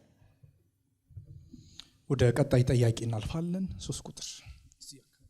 ጥያቄ በመግቢያ ንግግሮት ኢትዮጵያ ተጽዕኖ ፈጣሪ ሀገር ነች ብለው ነበር እና ይህን ፋክት ቤዝድ የሆነ አንሰር እንዲመልሱልኝ ነው። ምን ተጽዕኖ እንዳደረገች? ኢትዮጵያ ተጽዕኖ ፈጣሪ ነች። ትላንትም ተጽዕኖ ፈጣሪ ነች፣ ዛሬም ተጽዕኖ ፈጣሪ ነች፣ ወደፊትም ተጽዕኖ ትፈጥራለች። ለምን ቢሉ ከፋክት ጋር አያይዝ ላይ ላልከው፣ አንደኛ ኢትዮጵያ በዓለም ታሪክ በቀኝ ግዛት ያልተገዛች የራሷ የሆነ ባህል፣ የራሷ የሆነ ቋንቋ፣ የራሷ የሆነ ግዛት ያላት በተለይም ለአፍሪካ ምሳሌ የሆነች ሀገር። የጂኦፖለቲክሱ በተለይ ጂኦፖለቲክሱ ሁሉም ኢትዮጵያ ላይ ፎከስ የሚያደርገው አንደኛ ብዙ ሀብቶች አሉን፣ ሌላኛው ደግሞ ብዙ ምሁራን አሉን። ምሁራኖቻችን አልተጠቀምንም እንጂ ቅድም የዩኒቨርሲቲም ተማሪ እንዳለው እኛ በጣም ሳይንቲስት የሆኑ ዓለምን ማንቀጥቀጥ የሚችሉ ሊቃውንት ያለን ሀገር ነው። ስለዚህ ባለን ሪሶርስ፣ ባለን ጂኦፖለቲክስ፣ ባለን ኢኮኖሚ ተጽዕኖ ፈጣሪ ነን። ወደፊትም ተጽዕኖ እንፈጥራለን። አመሰግናለሁ። 4 ቁጥር። ስለተሰጠኝ እድል በጣም አመሰግናለሁ። ጥያቄ በዓለም አቀፍ ደረጃ አሁን ለምሳሌ በሚታዩት ሁኔታዎች መጠነ ሰፊ የሆኑ ቀውሶች በተለይ የሪሶርስ ተደራሽነትን አስመልክቶ ሰሞኑን የሚታየው የነዳጅና የተለያዩ ሪሶርሶች ጥያቄ ውስጥ በሚወድቁበት ጊዜ ኢትዮጵያ ምን አይነት ፖሊሲዎችን በተለይ ኢኮኖሚያዊና አለ አይደለ የኑሮ ግሽበትን ሊያስከትሉ የሚችሉ ብዙ ነገሮች አገራችን ላይ በሚያጋጥሙበት ህዝባችን መካከል ለእንደዚህ አይነት ምን አይነት እቅዶችና ተግባራትን ይዛችሁ ነው እየተንቀሳቀሳችሁ ያላችሁት? ይላውን ጥያቄ እናመሰግናለን። በጣም አመሰግናለሁ። ቅድም እንዳልኩት የብልጽግና ፓርቲ ከውጭ ግንኙነትና ዲፕሎማሲ ጋር ተያይዞ የምንከተለው በአጠቃላይ የዓለም ሁኔታ በብዝሃ ቀውስ ያለበትና ፈጣን በሆነ መንገድ ተለዋዋጭ የሆነ የዓለም ስርዓት ውስጥ ያለን መሆኑን እንገነዘባለን። ይህንንም ታሳቢ በማድረግ የብሔራዊ ጥቅማችን በዚህ ሂደት ውስጥ ለማስከበር ዓለም አቀፍ ሁኔታውን ግምት ውስጥ ያስገባ እየተነተንን የኢትዮጵያን ብሔራዊ ጥቅም የበለጠ የሚያረጋግጥ አቋሞችን እናራምዳለን። ከነዳጅ ጋር ተያይዞም የተነሳው በዓለም አካባቢ የሚከሰቱ ቀውሶች፣ ግጭቶች በአንድ አካባቢ ብቻ የሚቀሩ አይደሉም። ተጽዕኗቸው ወደ ሌላው አካባቢም ይሄዳል። ይሄንን በውል እንረዳለን። እያንዳንዱ በዓለም ኮርነር ያለ ቀውስና ችግር በቀጠናችን ደረጃ ሊኖረው የሚችለው ተጽዕኖ፣ በኢትዮጵያ ደረጃ ሀገራችን ላይ ሊኖረው የሚችለውን ተጽዕኖ በፖለቲካም፣ በኢኮኖሚ፣ በማህበራዊም በአጠቃላይ በዲፕሎማሲ ጉዳዮች እንተነትናለን። ሴናሪዎችን እናስቀምጥና ቢሆኖችን እናስቀምጥና ይሄ ቢሆን ምን እናደርጋለን ብለን ቀድመን እንዘጋጃለን። ቀድመን ስለተዘጋጀንም አንዳንድ በተፈጠሩ ሀገራዊ ዓለም አቀፋዊ ቀውሶች ምክንያት የሚመጡ የኢኮኖሚ ተጽዕኖዎችን ለመቋቋም የሚያስችሉ እርምጃዎችን በመውሰዳችን ከሌሎች ሀገራት በተሻለ መንገድ ለመቋቋም ችለናል። በተግባርም እያየነው ነው ያለነው። ነገር ግን ደግሞ ይሄ ነገር ቀጣይነቱን እያየን የሀገራችን መቋቋም የሚችልበትን አቅጣጫዎች እንከተላለን። መሰረታዊ የሆኑ ስትራቴጂክ የሆኑ ኮሞዲቲዎች ኦቶኖሚ ማረጋገጥ እንፈልጋለን እንደ ሀገር ማለት ነው። የጉባ ብስራቶች በሚል ባለፉት ይፋ ያደረግናቸው ከኢነርጂ ጋር ተያይዞ በተፈጥሮ ጋዝ ዙሪያ እንዲሁም ደግሞ በሌሎች መሰረታዊ በሆኑ ኮሞዲቲዎች ትልልቅ ፕሮጀክቶችን ይፋ ያደረግንበት ምክንያት በአሁኑ ጊዜ በውጭ ሀገር ሁኔታዎች ላይ ተመስርቶ የሀገርን ጥቅም ማረጋገጥ አይቻልም። ስለዚህ ዋናው መዳኛችን የውስጥ አቅማችንን ማጠናከር ነው። ከነዳጅ ጋር በተያያዘ ያለ ችግር ይታወቃል። እሱን ለመቅረፍ ስራ እንሰራለን። ነገር ግን ደግሞ የውስጥ አቅማችንን ማጠናከር ያስፈልገናል። አመሰግናለሁ። የኔ ጥያቄ የሚሆነው ለብልጽግና ነው። ብልጽግና የውጭ ጉዳይ ፖሊሲንና የባህር በር ጥያቄን ለማሳካት ፕራግማቲክ የሆነ መርህ ይጠቀማል ብላችኋል። ስለዚህ አሁን የፖለቲካ ጉዳይ ውስጥ አሁን ፕራግማቲክ የምንለው መሬት ላይ ያለውን ሪያሊስቲክ የሆነ ፖለቲካን የሚከተል መርህ ነውና ምናልባት የዲፕሎማሲ ግንኙነቱ ፌል የሚያደርግ ከሆነ ፕራግማቲክ ያላችሁት የትጥቅ ትግል ይሆንን ወይ የሚል ጥያቄ ነው። ምናልባት ዲፕሎማቲክ ሪሌሽኑ ፌል የሚያደርግ ከሆነ ፕራግማቲክ መርህን ተከተላችሁት በትጥቅ ትግል ይህንን ለማሳካት ምን ያህል ይሄዳል ፓርቲያችሁ? እናመሰግናለን። ሰዓት ጨርሳል። አመሰግናለሁ። እሺ፣ አመሰግናለሁ። የተወሰኑ ነጥቦች ስለ ገቢር ነበብነት ወይ ደግሞ ፕራግማቲዝም ምን ማለት ነው የሚለውን ትንሽ አንስቶ ማለፍ የሚያስፈልግ ይመስለኛል። ፕራግማቲዝም ብሎ ማለት አንዳንዶች እንደሚፈርጁት መርህ አልባነት አይደለም፣ አቋም አልባነት አይደለም። ፕራግማቲክ ብሎ ማለት ያሉንን መርሆች ያሉንን አቋሞች በተሻለ ለማስፈጸም ለማረጋገጥ የምንጠቀመው ስልታዊ አካሄድ ማለት ነው። የውሳኔ አሰጣጥ ሂደት ነው፣ የትንታኔ ሂደት ነው። ስለዚህ በዚህ ሁኔታ ውስጥ ስንረዳው አሁን ላይ የምንወስዳቸው እርምጃዎች ወደፊትም ላይ የሚመጡ ሁኔታዎችን እንዴት ነው የምንከታተለው፣ እንዴት ነው የምናጠናው የሚለውን የሚበይን አካሄድ ነው እና የዲፕሎማሲ ሂደቶች ሲጠናቀቁ ነው ጦርነት የሚመጣው፣ ፌል ሲያደርጉ ነው ጦርነት የሚመጣው የሚል የተዛባ አመለካከት እንዳይኖር እሰጋለሁኝ። አሁን ላይ ያለነው የኢትዮጵያን የውጭ ግንኙነትና ዲፕሎማሲ ፖሊሲ በተለይ ደግሞ ብልጽግናን በመወከል ነው ለማስረዳት የመጣሁት። ስለዚህ አሁን ላይ እየተነጋገርን ያለነው እያንዳንዱ አካሄድ እያንዳንዱ ቱል የምናወራቸው ነጥቦች በሙሉ ሰላማዊ ስለሆነ የዲፕሎማሲ ስልቶችና ቱሎች ነው የምንነጋገረው ማለት ነው። እንግዲህ እነዚህ መፍትሄዎች ካላዋጡ ሲባል ዲፕሎማሲ የት ጋር ጀምሮ የት ጋር ያበቃል የሚል ዲፋይንድ የሆነ ነገር ማምጣት ያስቸግራል ማለት ነው። ሁኔታዎች እየተለዋወጡ ነው። በተለይ አሁን ያለንበት ተጨባጭ ጊዜ ይሄንን የምለውን ሀሳብ በተሻለ የሚያስረዳ ይመስለኛል። አሁን በተፈጠረው የመካከለኛው ምስራቅ ቀውስ ላይ የተጀመሩ ድርድሮች አንዱ አልሳካም ሲል ምን አይነት ሌላ ሲሪስ ኦፍ ድርድሮችና ንግግሮች እየተጀመሩ እንዳለ እናምናለን ማለት ነው። ስለዚህ ዲፕሎማሲ የሆነ ቦታ ላይ ያቆማል፣ አማራጮች ተማጠው ያልቃሉ የሚል አይነት አመለካከት በፕራግማቲዝም ተወት ስንመጣ አይኖረንም ማለት ነው። ግን የማይፈቀዱ ወይ ደግሞ ያልተፈለጉ ሁኔታዎች ከተከሰቱ ኢትዮጵያ እንዴት ነው በተሻለ ፍላጎቷን የምታሳካው የሚለውን ሜይ ቢ ቀጣይ አመሰግናለሁ። ደቂቃውን ጨርሷል። አመሰግናለሁ። ድጋሜ እድል እሰጣለሁ። እሺ፣ ጥያቄ ለአንድነት ኢትዮጵያ ዲሞክራሲያዊ ፓርቲ ነው። ኤርትራ የኢትዮጵያ አካል ናት ብለው ነበር ቅድምና እንደዛ ብሎ መደምደብ ላሰባችሁት ዲፕሎማሲያዊ ግንኙነት ጋር አይጋጭም ወይ? እና የአንድን ሀገር ሉዓላዊነት እየተጋፉ እንዴት ነው ዲፕሎማሲ ሊሰራ የሚችለው? ይሄ ነው ጥያቄ። አመሰግናለሁ። ካለን ታሪካዊ ዳራም ካለን ባህልም በነበረን ወንድማማች ግንኙነት ኤርትራ የኢትዮጵያ አካል ነበረች።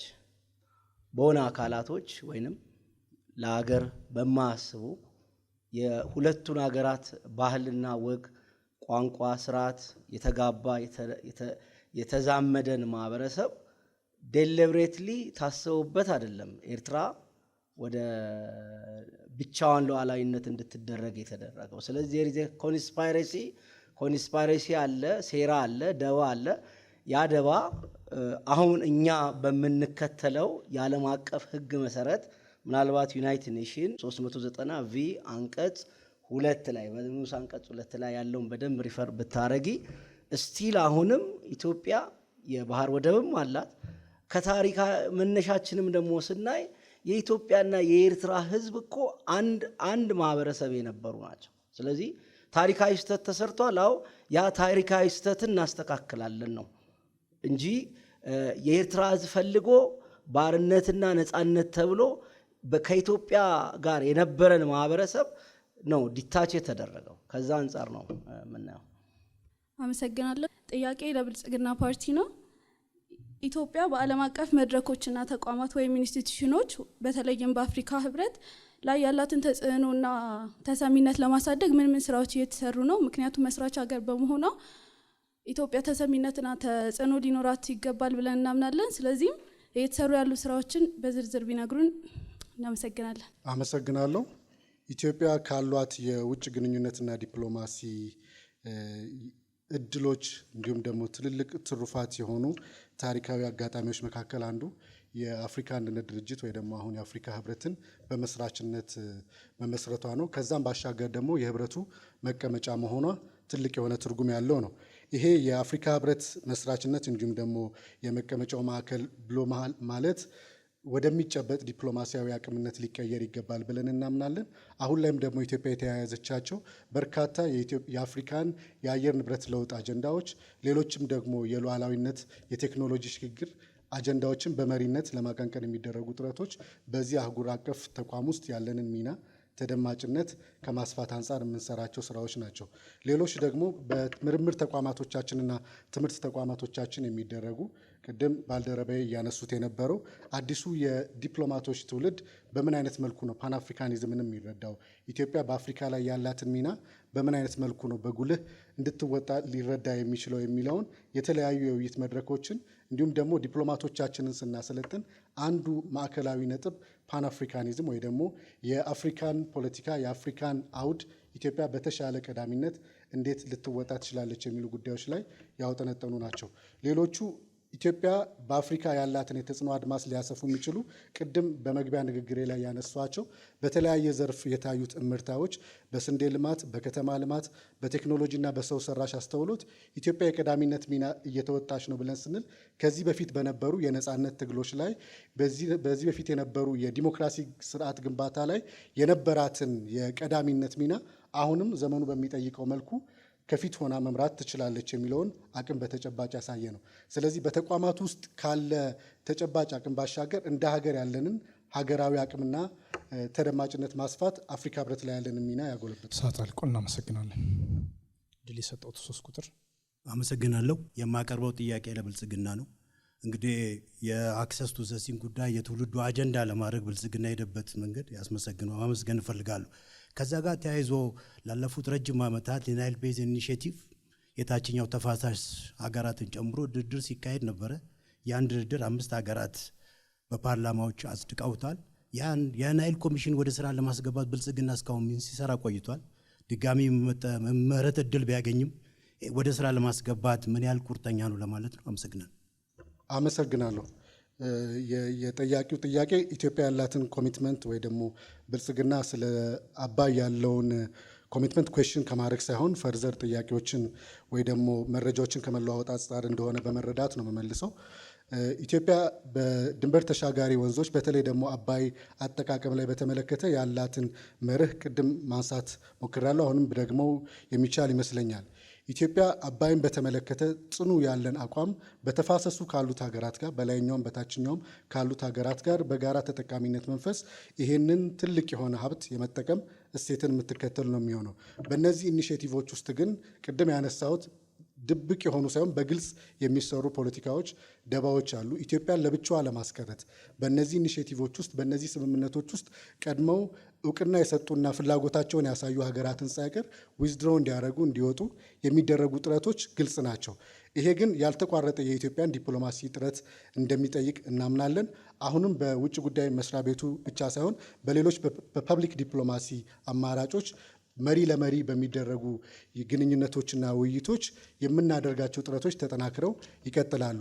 ሁሌም ግን የምንለው የኢትዮጵያን ሀቅ በአባይ ውሃ ላይ ብቻ ሳይሆን ከባህር በር ተጠቃሚነትም አንጻር ዓለም እንዲረዳው አፍሪካውያን እንዲረዱት ትልቅ የሆነ የተግባቦት ስራ የኮሚኒኬሽን ስራ እንደሚያስፈልግ እናምናለን።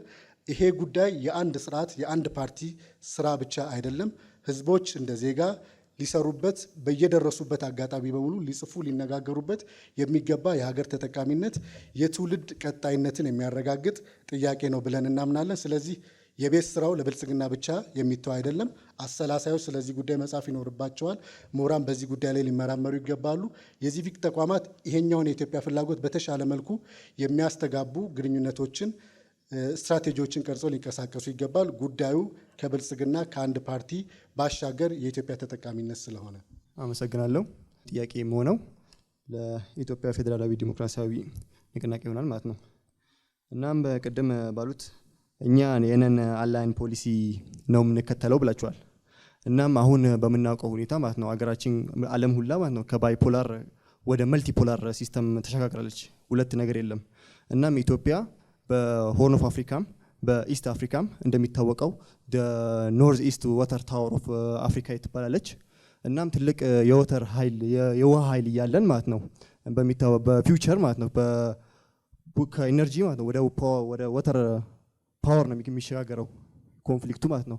ይሄ ነገር ይሄ ሁሉ አቅም እያለን እንዴት ነው ኢትዮጵያ መሀል ሰፋሪ ሆና ከመጠቀም የፈራችው? ለምን በሙሉ አቅሟ ማለት ነው ኢስት ወደ አትገባበትም? ወደ መልቲ ፖላር ሲስተም የራሷን ፖላር መፍጠር ትችላለች ብዬ አምናለሁ በሆርን ኦፍ አፍሪካ እና በኢስት አፍሪካ። እና ለምንድን ነው ይሄን ነገር ያደረጋችሁት? እሺ አመሰግናለሁ። ቅድም ለመግለጽ እንደተሞከረው ለኢትዮጵያ የሚያዋጣት የውስጥ ሰላሟን አስጠብቃ ከዓለም አቀፍ ግንኙነቶቿ ሚዛናዊ ሆና ነን አላይንድ የሆነ አካሄድ መሄድ የኛ ቁርጠኛ አቋም ነው። ይሄም አንደኛ ቅድም ጠያቂ እንደገለጹት ያው የዓለም ሁኔታ ወደ መልቲፖላር እየሄደ ስለሆነ ኢትዮጵያ ወደ አንድ ያጋደለ አካሄድ ከሄደች በአንዱ ተጠቅማ በአንዱ የመጎዳት ይሄ ደግሞ ኢትዮጵያን የሚጎዳ እንጂ የሚጠቅም እንዳልሆነ ስለሚንገነዘብ ለምሳሌ ለመጥቀስ ኢትዮጵያ ብሪክስ ፕላስ አባል ሀገር ሆናለች። ያ ደግሞ ከምዕራባውያን ጋር ለረጅም ጊዜ የቆየው ስትራቴጂካዊ ግንኙነቷን እያሻከረ እንደመጣ እናያለን። ያ ደግሞ ኢትዮጵያን ይጎዳታል ብለን እናስባለን። ሚዛናዊ አካሄድ ከሄደች የውስጥ አቅሟን ሰላሟን አስጠብቃ ከሄደች እና ኢኮኖሚያዊ አቅሟን ገንብታ ከወጣች ኢንፍሉዌንሻል መሆን ትችላለች ብለን እናምናለን። አሁን ግን ባለችበት ሁኔታ ኢትዮጵያን የሚያዳክሙ ብዙ አካሄዶች አሉ። ኢትዮጵያ ገና በማደግ ላይ ያለች ሀገር ነች።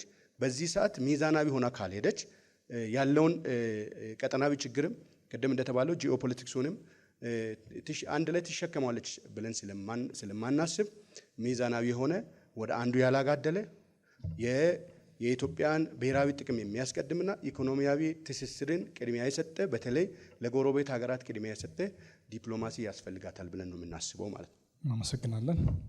ያለኝ ጥያቄ ለመድረክ ነው። የዓለም ሀያል ሀገራት ወይም ዴቨሎፕድ ስቴትስ ድርድሩ ላይ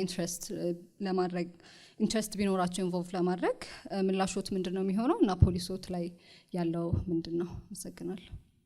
ጥያቄውን እንደተረዳሁት የዓለም ሀያላን ሀገራት በድርድሩ ላይ ኢንትረስት ቢኖራቸው የእናንተ አቋም ምንድን ነው ነው?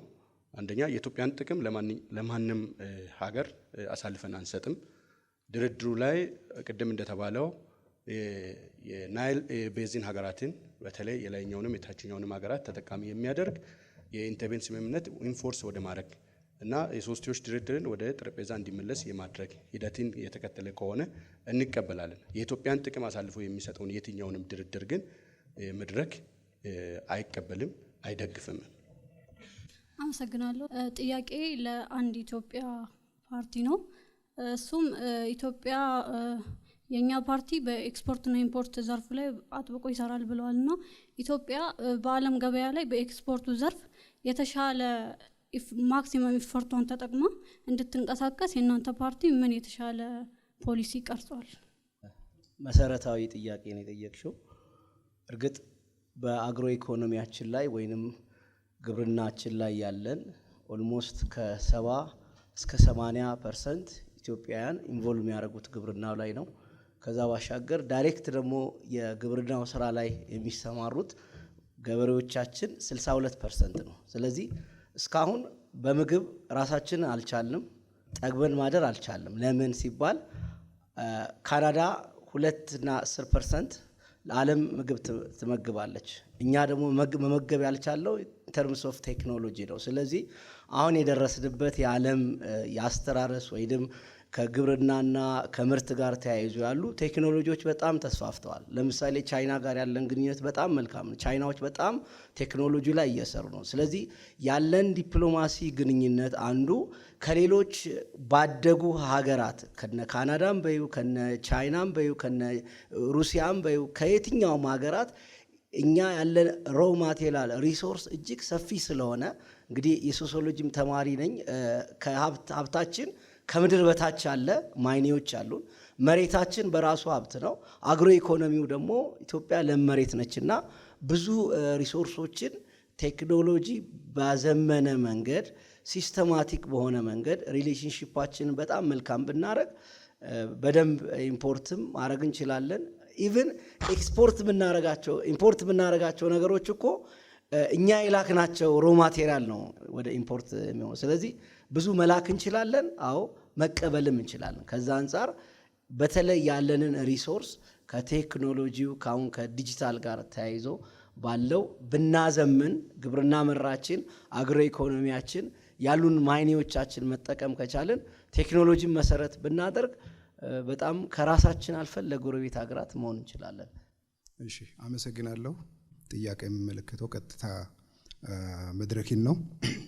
ኢትዮጵያ ባለፉት ስርዓታት ውስጥ ኢህአዴግን ጨምሮ ብሔራዊ ጥቅሟን አላስከበረችም። ያ ማለት በአንጻሩ አሁን ያለችበት ውጥረት ውስጥ አልገባችም ማለት ነው። በአንጻሩ ሰው አሁን ባለው በጣም ተለዋዋጭ በሆነ በጂኦፖለቲክስ እና በሆርን ኦፍ አፍሪካ ፖለቲክስ ውስጥ አንድ ሀገር ብሔራዊ ጥቅሟን ለማስከበር ያለውን ውጥረት ፈርታ መቀመጥ አለባት ወይ ደፍራ የምትፈልገውን ነገር ማግኘት አለበት? ምክንያቱም እኛ የምንከተለው ፖሊሲ ከውጥረት ነፃ ነው ብላችኋል። አንደኛ ውጥረቱ ራሱ ናቹራል አይደለም ወይ ነው። ሁለተኛ እናንተ ብትመረጡ ውጥረት ፈታችሁ እጃችሁን አጣጥፋችሁ ትቀመጣላችሁ ወይ? ለኢትዮጵያ ፖለቲካዊ ዲሞክራሲያዊና ሴኩሪቲ የሚሆነውን ነገር ገፍታችሁ ሄዳችሁ ታመጣላችሁ የሚለውን ለመጠየቅ ነው። አመሰግናለሁ። ጥያቄው በደንብ ግልጽ ነው። በፖሊሲያችንም ግልጽ አድርገን እንዳስቀመጥ ነው ኢትዮጵያ ፈርታ መቀመጥ አለባት የሚል አቋም የለንም። ነገር ግን አያያዙ የተሳሳተ ነው ብለን ያሰብነው ይህ ችኮላ ነው፣ ተቋማዊ አልነበረም ነው። ቀጠናዊ ውጥረትን በሚፈጥር መልኩ ነው የተካሄደው። አንዱን ተቀብሎ አንዱን የመግፋት ሂደት ነው የተካሄደው። ስለዚህ መጀመሪያ ቅድሚያ ለጎረቤት ሰጥቶ ቀጠናዊ ሰላምን በማምጣት መሰረታዊ የሆኑ ሂደቶችን ካለቀ በኋላ ይፋ መደረግ ነበረበት፣ የፖርት ጥያቄያችንም ሌሎች ጥያቄዎቻችንም። ስለዚህ አካሄዳችን ሚዛናዊ ሆኖ ለቀጠናዊ ሀገራት ጎረቤት ሀገራትን ኃይል ያሰባሰበ አካሄድ መሄድ አለባት ብለን እናምናል። እጃችን አጣጥፈን በፍጹም መቀመጥ የለብንም። በተለዋዋጭ ዓለም ውስጥም ሚዛናዊ ሆነን ከሄድን ብዙ መገለጫዎች አሉ፣ እዚህ ማንሳት ማልፈልጋቸው። ሚዛናዊ ሆነን ከሄድን የኢትዮጵያን ጥቅም አስጠብቆ መውጣት ይቻላል ብለን እናምናል። ኢትዮጵያ ከዚህ ቀደም የዲፕሎማሲያዊ ሂደቷ እጇን አጣጥፋ ተቀምጣለች ማለት አይደለም። አሁን ውጥረቱን የፈጠሩ ሂደቶች የችኮላ ስለሆኑ ተቋማዊ ስላልሆኑ ስቴብል የሆነ ተቋማዊ አካሄድ የሄደ መሄድ አለበት።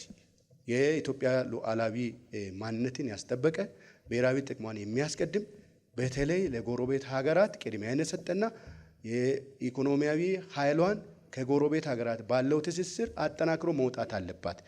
አህጉራዊ ኃይላትን መጠቀም አለባት። የአህጉራዊ ተቋማትን ጠቅሻለሁ። አፍሪካ ህብረትን፣ ቀጠናዊ ቅድም የተጠቀሰውን ኤጋድን በመጠቀም ምን መሆን አለበት? ቀጥታ ግንኙነቱ ተቋማዊ ሆኖ መሆን አለበት የሚል አቋም አለው መድረክ። አመሰግናለሁ። እናመሰግናለን። አመሰግናለሁ። አንድ ጥያቄ ነው ያለኝ ለብልጽግና ፓርቲ። የኢትዮጵያ ውስጣዊ ችግር ብዙ ጊዜ ከውጭ ሀገራት ጣልቃ ገብነት ጋር የሚያያዝ መሆኑ በተደጋጋሚ ይነሳል። ይህንን ችግር በውጭ ፖሊሲያችሁ ወይም ፎሬን ፖሊሲ ያችሁ መሰረት እንዴት መቅረፍ ይቻላል? አመሰግናለሁ። አመሰግናለሁ። የውጭ ጣልቃ ገብነትን መከላከል የውጭ ግንኙነት ፖሊሲያችን ማዕከላዊ ግብ ነው። ምክንያቱም ሉዓላዊነት የምንለው ሀሳብ አንዲት ሀገር በራሷ ጉዳይ ላይ ራሷ እስከወሰነች ብቻ በራሷ የውስጥ ጉዳዮች ላይ በዓለም አቀፍ ግንኙነቶቿ ላይ ራሷ ብቻ ወሳኙ አካል ስትሆን የሚመጣ እሴት ስለሆነ ማለት ነው። ከዚህ አንጻር የውጭ ግንኙነት ፖሊሲያችን ኢትዮጵያን ካልተገባ የውጭ ኃይሎች ጣልቃ ገብነት ለመከላከል ትልቁ መሳሪያችን ብሔራዊ ጥቅማችንን በሚመለከቱ ጉዳዮች ላይ ቀዳሚ ወሳኞች፣ ቀዳሚ ተናጋሪዎች እኛው ኢትዮጵያውያንን የኢትዮጵያ መንግስት ነው የሚለውን እሴት መከተል ነው። ለዚህ ደግሞ ትልቁ ማሳያ ደጋግመንም በተለያዩ ስኬቶች የምናነሳው ታላቁ የህዳሴ ግድብ ነው። ታላቁ የህዳሴ ግድብ ሌሎች በራሳችን ጉዳይ ገብተው እንዲወስኑ ብንፈቅድላቸው ኖሮ ለስኬት የማይበቃ ለመጠናቀቅ ዝግጁ የማይሆን ፕሮጀክት ሆኖ ይቀር ነበር ማለት ነው። ሌሎችም አሁን የጀመርናቸው የባህር ተደራሽነትን በተመለከተ የውስጥ የማምረት አቅም የውስጥ የዝግጁነትን ከማጎልበት አንጻር በተለያዩ ዘርፎች የምናደርጋቸው እንቅስቃሴዎች በሙሉ በራሳችን ጉዳይ ላይ የመወሰናችንን አቅም ሉዓላዊነታችንን ለማጠናከር ያለንን ዝግጁነትና ተጨባጭ የሆነ ኃይል የሚያሳዩ ናቸው። ስለዚህ እንዴት ሀገር ራሷን ትጠብቃለች ከውጭ ጣልቃ ገብነት ለሚለው ኢትዮጵያ ውስጥ ይህን ለመነጋገር ብዙ የሚያስቸግር አይመስለኝም። ህዝቡም ያደረ ትልቅ የሆነ የአርበኝነት ታሪክ ያለው ነው። መንግስታትም ቢሆኑ በተለያየ ጊዜ የራሳቸው ድክመቶች ቢኖሩባቸውም በአንድም ሆነ በሌላ መልኩ ለውጭ ጣልቃ ገብነት የሚመቹ አይደሉም። አሁን ባለንበት ተጨባጭ ጊዜ ላይ ደግሞ የዓለም ዑደት አስቸጋሪ በሆነበት አግባብ ላይ የትኛው ነው የማይታየው ረዥሙ ያልተገባ ጣልቃ ገብነት የሚለውን የመለየት ጥበብንም የሚጠይቅ ስለሆነ ያን ጥበብ በሚገባ የሚረዳ የዓለም ዑደትን ፍጥነትን የሚረዳ ስርዓትና መንግስት ነው ያለው የሚለውን ለማስረዳት እሞክራለሁ። አመሰግናለን። ጥያቄ የሚሄደው ለአንድነት ኢትዮጵያ ዲሞክራሲያዊ ፓርቲ ነው። ጥያቄ የሚሆነው ኢትዮጵያ በአንዳንድ የውጭ ኃይሎች ማለትም ለምሳሌ እንደ መካከለኛው ምስራቅ ምዕራባውያን ሀገሮችና የተለያዩ ዓለም አቀፍ አካላት የሚያሳድሩባት አሉታዊ ተጽዕኖዎች አሉ። እነዚህም ተጽዕኖዎች የእናንተ ፓርቲ ቢመረጥ በምን አይነት መልኩ ለመቋቋም ወይ ደግሞ ለመከላከል ምን አይነት አማራጮችን ታስቀምጣላችሁ? አመሰግናለሁ። በውጭ ጉዳይ ግንኙነት ላይ የሚካሄዱ ሁለት አይነት አካሄዶች አሉ። አንደኛ ሰላም ነው፣ በዲፕሎማሲ ነገሮችን ለመፍታት ነው። ከአቅም በላይ የሆኑ ነገሮች ግን ሲመጡ አቅምን ባማከለና ራስን ባየ መልኩ አገርን የመታደግ የመጣውን ነገር ዲፋይን የማድረግ ነገር ላይ እኛ ሁለት ነገር ነው የያዝ ነው። ቅድም በሰላማዊ መንገድና በሰላማዊ መንገድ ነው። በሰላማዊ መንገድ ነገሮች ላይ ይፈቱ ይችላሉ። ነገር ግን አቅማችንን ማዕከል ባደረገ ነው። የተለያዩ ያደጉ ሀገሮች አሉ 99 ለ1 እየመሩ ነው ያሉ። ያለ አቅማችንም አንንጠራራ። ያን መስመር እንዴት ማለፍ እንዳለብን በምን አይነት መልኩ ያንን ነገር ልናስታርቀው እንችላለን የሚለውን አስበን ነው የምንሄደው። ለምሳሌ አሁን ወንድሜ የጠየቀኝ ጥያቄ የደርግ ዘመነ መንግስት ንጉሱ ከወረዱ በኋላ በደርግ ዘመነ መንግስት ዲፕሎማሲያችንም የተለያየ ጉዳያችን በጣም ጥያቄ ምልክት ውስጥ የገባ ስለነበረ በኤርትራ ተቃዋሚዎች ዘንድ ትልቅ ክፍተት ፈጥሮላቸው የሚፈልጉትን ተጽዕኖ ፈጥረው የሚፈልጉትን አድርገዋል በወቅቱ። እኛም ዛሬ በዓለም ላይ ያለውን ችግር የምንፈታበት መንገድ ወቅቱ የሚጠይቀውን ነገር በደንብ በማየት ሊያስኬዱን በሚችሉ መንገድ በመሄድ የሀገራችንን ጥቅም ማስከበር ነው ማለት ነው። ስለዚህ እንግዲህ አጥጋቢ የሆኑ እንኳን ካልተመለሰ ለምሳሌ አሁን የተለያዩ ሀገሮች እየተመቱ ነው። እየተመቱ ነው። ብዙ ነገሮች እየደረሰባቸው ነው። ብዙ ነገር እያየን ነው። ዓለም በአሁን ሰዓት ክራይሲስ ውስጥ ገብታለች። የሚፈሩ ሀገሮች አሉ፣ ጉልበተኛ የሆኑ ሀገሮች አሉ። እንግዲህ እኛም ወደዛ ለመምጣት አገራችን ኢትዮጵያ ጠንክራ በርትታ መስራት አለባት። ሰዓት ጨርሷል። አመሰግናለሁ። እኔ የሚጠይቀው መድረክን ነው። መድረክ እንግዲህ የአራት ፓርቲዎች ጥምረት ነው። በመሆኑም ትልቁ ነገር ኢትዮጵያ የውጭ ጥቅሟን ብሔራዊ ጥቅሟን ለማስከበር የብሔራዊ ደህንነት ጥቅም፣ የሰላምና ዲሞክራሲ መብቶች፣ ሌሎችም የንግድ ኢኮኖሚ ሪፎርም ለማድረግና በተሟላ አቅም ለማንቀሳቀስ የውስጥ ችግሮችን የውስጥ ሰላምና ጸጥታ የሚነኩ ነገሮችን መፍታት ነው። ለዚህ እናንተ መንግስቱ ናችሁ ብትመረጡ ወይም ከሌላ ጋር ተቀናጅታችሁ የውስጥ ችግሮችን ለመፍታትና የውጭውን ለማድረግ ምን ያህል ቁርጠኛ ናችሁ? እንዴትስ ነው የምታደርጉት? ሌላው ደግሞ ኮንሰንሰስ በመፍጠር ነው የብሔራዊ ጥቅም የውጭ ፖሊሲ የሚተገበረው በአንድ ፓርቲ ሳይሆን የሀገር ሁሉ እንትን ስለሆነ በዚህ ላይ ምን አይነት ስትራቴጂ ይላላችሁ? አመሰግናለሁ። እሺ፣ አመሰግናለሁ። የሚደገፍ ጥያቄ ነው የጠየቁት። የውስጥ ችግሮቻችን እንዴት መፍታት እንችላለን የተረዳሁት። የውስጥ ችግሮቻችን ለመፍታት የምናደርጋቸው ስልቶቻችን በሀገራችን ኢትዮጵያ ያሉ የመከፋፈል ስርዓቶች ላይ ጊዜ ሰጥተን መስራትና በአቀኝነት ላይ ተመርክዘን ከመስራት ጋር ነው። ለምሳሌ በቅርቡ ኢትዮጵያ ካጋጠማት መከፋፈሎች ጋር በብሔር፣ በጎሳ፣ በተለያዩ በኢኮኖሚ ግንባታዎች ጋር በተገናኙ ሁኔታዎች ላይ ቤዝ አድርገን በመስራት ቅድሚያ የምንሰጠው እንደውም የውስጥ ስርዓቶቻችን አንድነቶቻችንን በመገንባት ላይ ነው ብለን ነው የምናምነው። የሚቀጥለው ደግሞ የውጭ ፖሊሲዎቻችሁ ላይ እንዴት አድርጋችሁ ብትሰሩ ነው የሚለውን ለመመለስ ያህል ምንድነው የውጭ ፖሊሲ ሶሊድ በሆነ አፕሮች ሚዛናዊ በሆነ ያ ማለት እንደ ሀገራችን ኢትዮጵያ ጎረቤት ሀገሮቻችን በማይጎዱበት ሀገራችን ኢትዮጵያ ተጠቃሚነቷ እኩል በሆነ ሰልፍሽ ባልሆነ ወይ የዜጎችን እኩልነት፣ የኢኮኖሚ እኩልነት፣ ጤናማ ግንኙነትን ባካሄደ የውጭ ጉዳይ ፖሊሲዎቻችንን እናስከብራለን። አመሰግናለን። አመሰግናለሁ። ጥያቄው ለብልጽግና ፓርቲ ነው። ብልጽግና ፓርቲ ለ8 ዓመት ስልጣን ላይ የቆየ ፓርቲ ነው። ማንሳት የፈለኩት ስለ ወጣቶች የሚሰደዱት ወጣቶች በዚህ በሊቢያ አድርጎት በሱዳን አድርጎት ሊቢያ ወደ አረብ ሀገርም እነዚህ ወጣቶች የሀገር ሀብትና የሀገር ጉልበት ናቸው። ሲሰደዱ እናንተም እያያችሁ ነው፣ እኛም እያየ ነው። እናም ሲሰደዱ ውጭ ሀገር ላይ ሊቢያ ላይ እየተሰቃዩ ነው። መጋዚን ላይ ምን ሰርታችኋል? በዲፕሎማሲ መንገድና በውጭ ጉዳይ ሚኒስቴር መንገድ ምን ሰርታችኋል? ምን ለማስራት እያሰባችሁ ነው? ስለ ወጣቱ አመሰግናለሁ። የዜጎች ክብር ቀዳሚው የውጭ ግንኙነታችን ግብ እንደሆነ እናምናለን። ብሔራዊ ክብር የምንለው ጉዳይም ያለ ዜጎች ክብር አይረጋገጥም።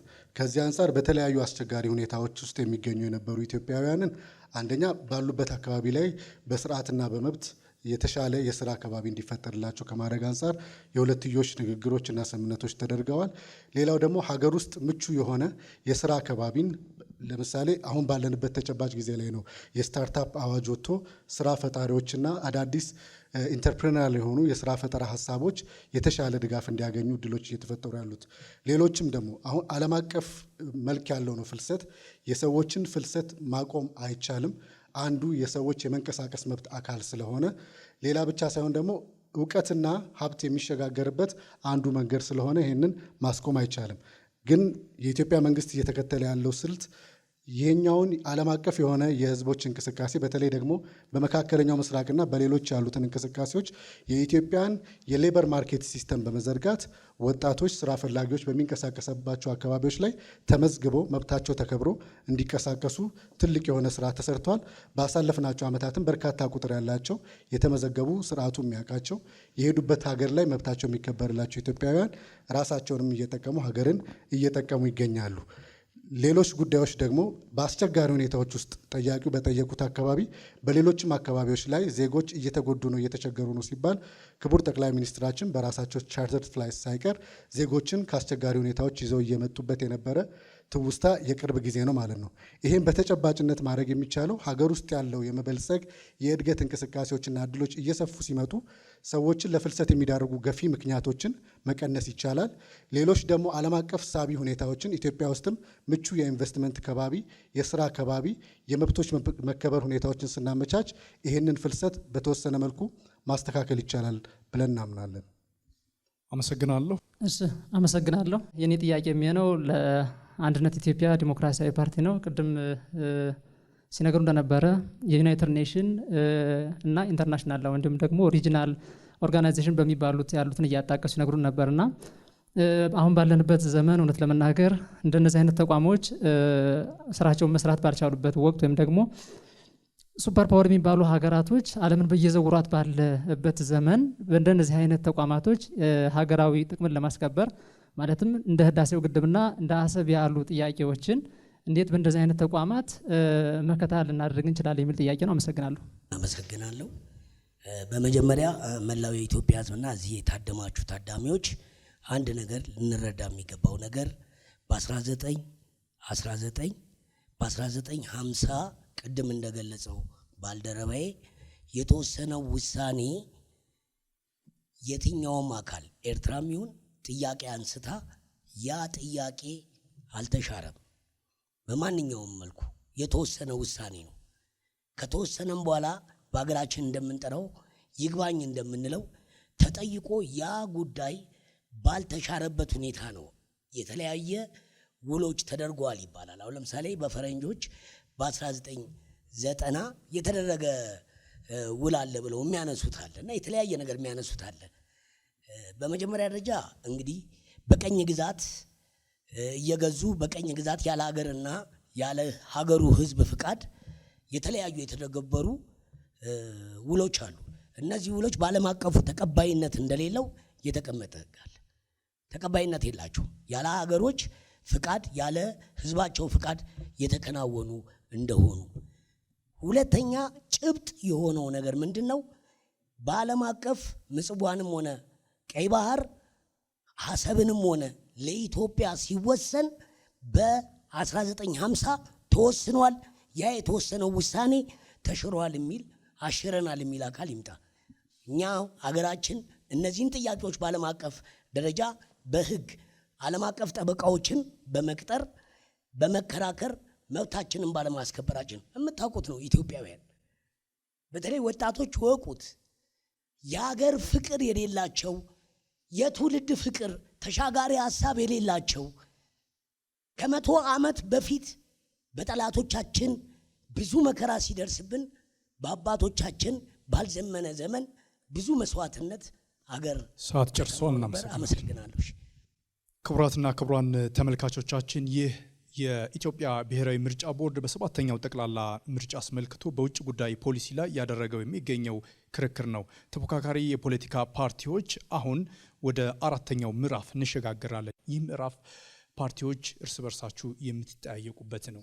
አንድነት ኢትዮጵያ ዲሞክራሲያዊ ፓርቲ የመጀመሪያው ጥያቄ ይሆናል ማለት ነው። ቴንኪው። እዚህ ያላችሁ ታዳሚዎቻችን እንደውም የምትሰሙ የኢትዮጵያ ህዝብ እዚህ ጋር ያሉ የፖለቲካ ፓርቲዎች አንድ የሚናገሩት ንግግር ግራ የገባው ንግግር አለ።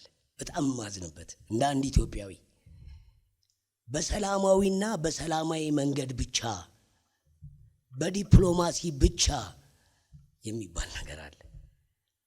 እኛ እኮ ሀብታችንን ያጣ ነው ቴክኒካል ከነጮቹ ጋር ተጠቅመው በጦርነት እኮ ነው ሀብታችንን። ለማን ነው ጥያቄ እያቀረቡ ያሉት? ለመድረክ። አዎ ለመድረክ ነው የማቀርበው። ያው ዲፕሎማሲው አንዱ መንገድ ነው። ጥረት የሚደረገው በዲፕሎማሲው ነው። የዲፕሎማሲው መንገድ ውጤት ካላመጣ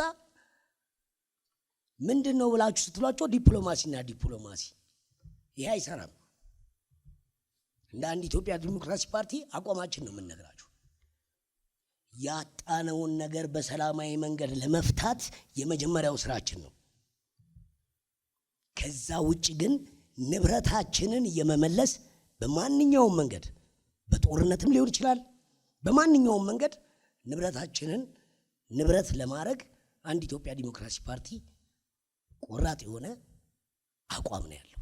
ሊያውም እዚህ ያሉት ፓርቲዎች ለማሳነስ አይደለም፣ በርዕዮተ ዓለማቸውም ይሁን በፖሊሲያቸው ይሄን አላስቀመጡም።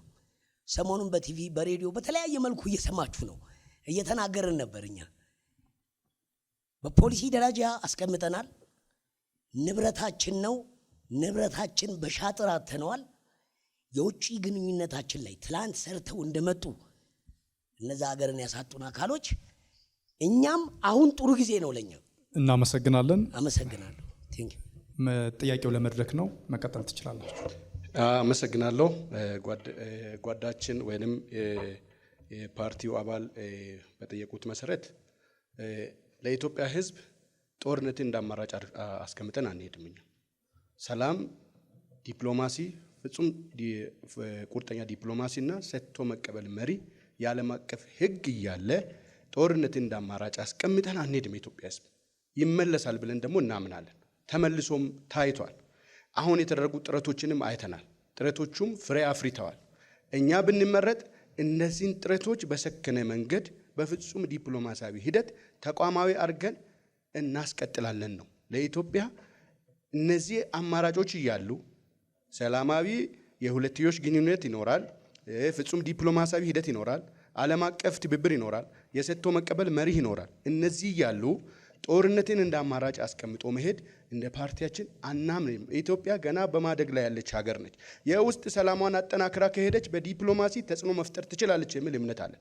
ይኸው ቅድሚያ የምንሰጠው የውስጥ ሰላምን አጠናክሮ በመሄድ ግጭቶችን፣ የውስጥ የሻከሩ ግንኙነቶችን በሰላማዊ መንገድ በፍጹም ሰላማዊ በሆነ ድርድር ይፈታል ብለን እናምናለን። ኢትዮጵያኖች በመነጋገር ያምናሉ። የራሳቸው የሆነ ባህል አላቸው። ኢትዮጵያኖች አንድ ከሆኑ ግን በፍጹም ዲፕሎማሲያዊ ሂደት ያስመልሳሉ ብለን እናምናለን። አሁን ብንመረጥ ለ5 ዓመታት ይህንን እናስቀጥላለን ብለን በኋላ በመጨረሻ ግቦቻችንንም እናቀርባለን። ምንድነው በ5 ዓመት ውስጥ የሚኖሩን ግቦች የሚለውን እናቀርባለን።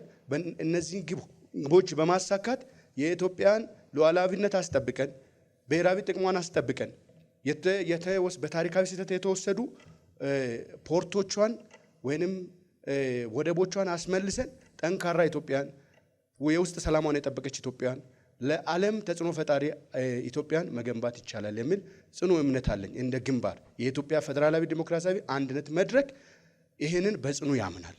እናመሰግናለን። መድረክ ቀጣዩም ጠያቂ ስለሆነ ድላችሁን ወስዳችሁ 2 ጥያቄ ማቅረብ ትችላላችሁ፣ ለ2 ፓርቲ ወይም ለ1 ፓርቲ። አመሰግናለሁ። ለሁለቱም አንዳንድ ጥያቄ አቀርባለሁ። ብልጽግና ቅድም መግቢያችን ላይ እንደጠቀስ ነው እኛ የተሰሩ የተካሄዱ ሂደቶችን መልካም ጅማሮችን እውቅና ሰጥተን ነው የምናልፈው።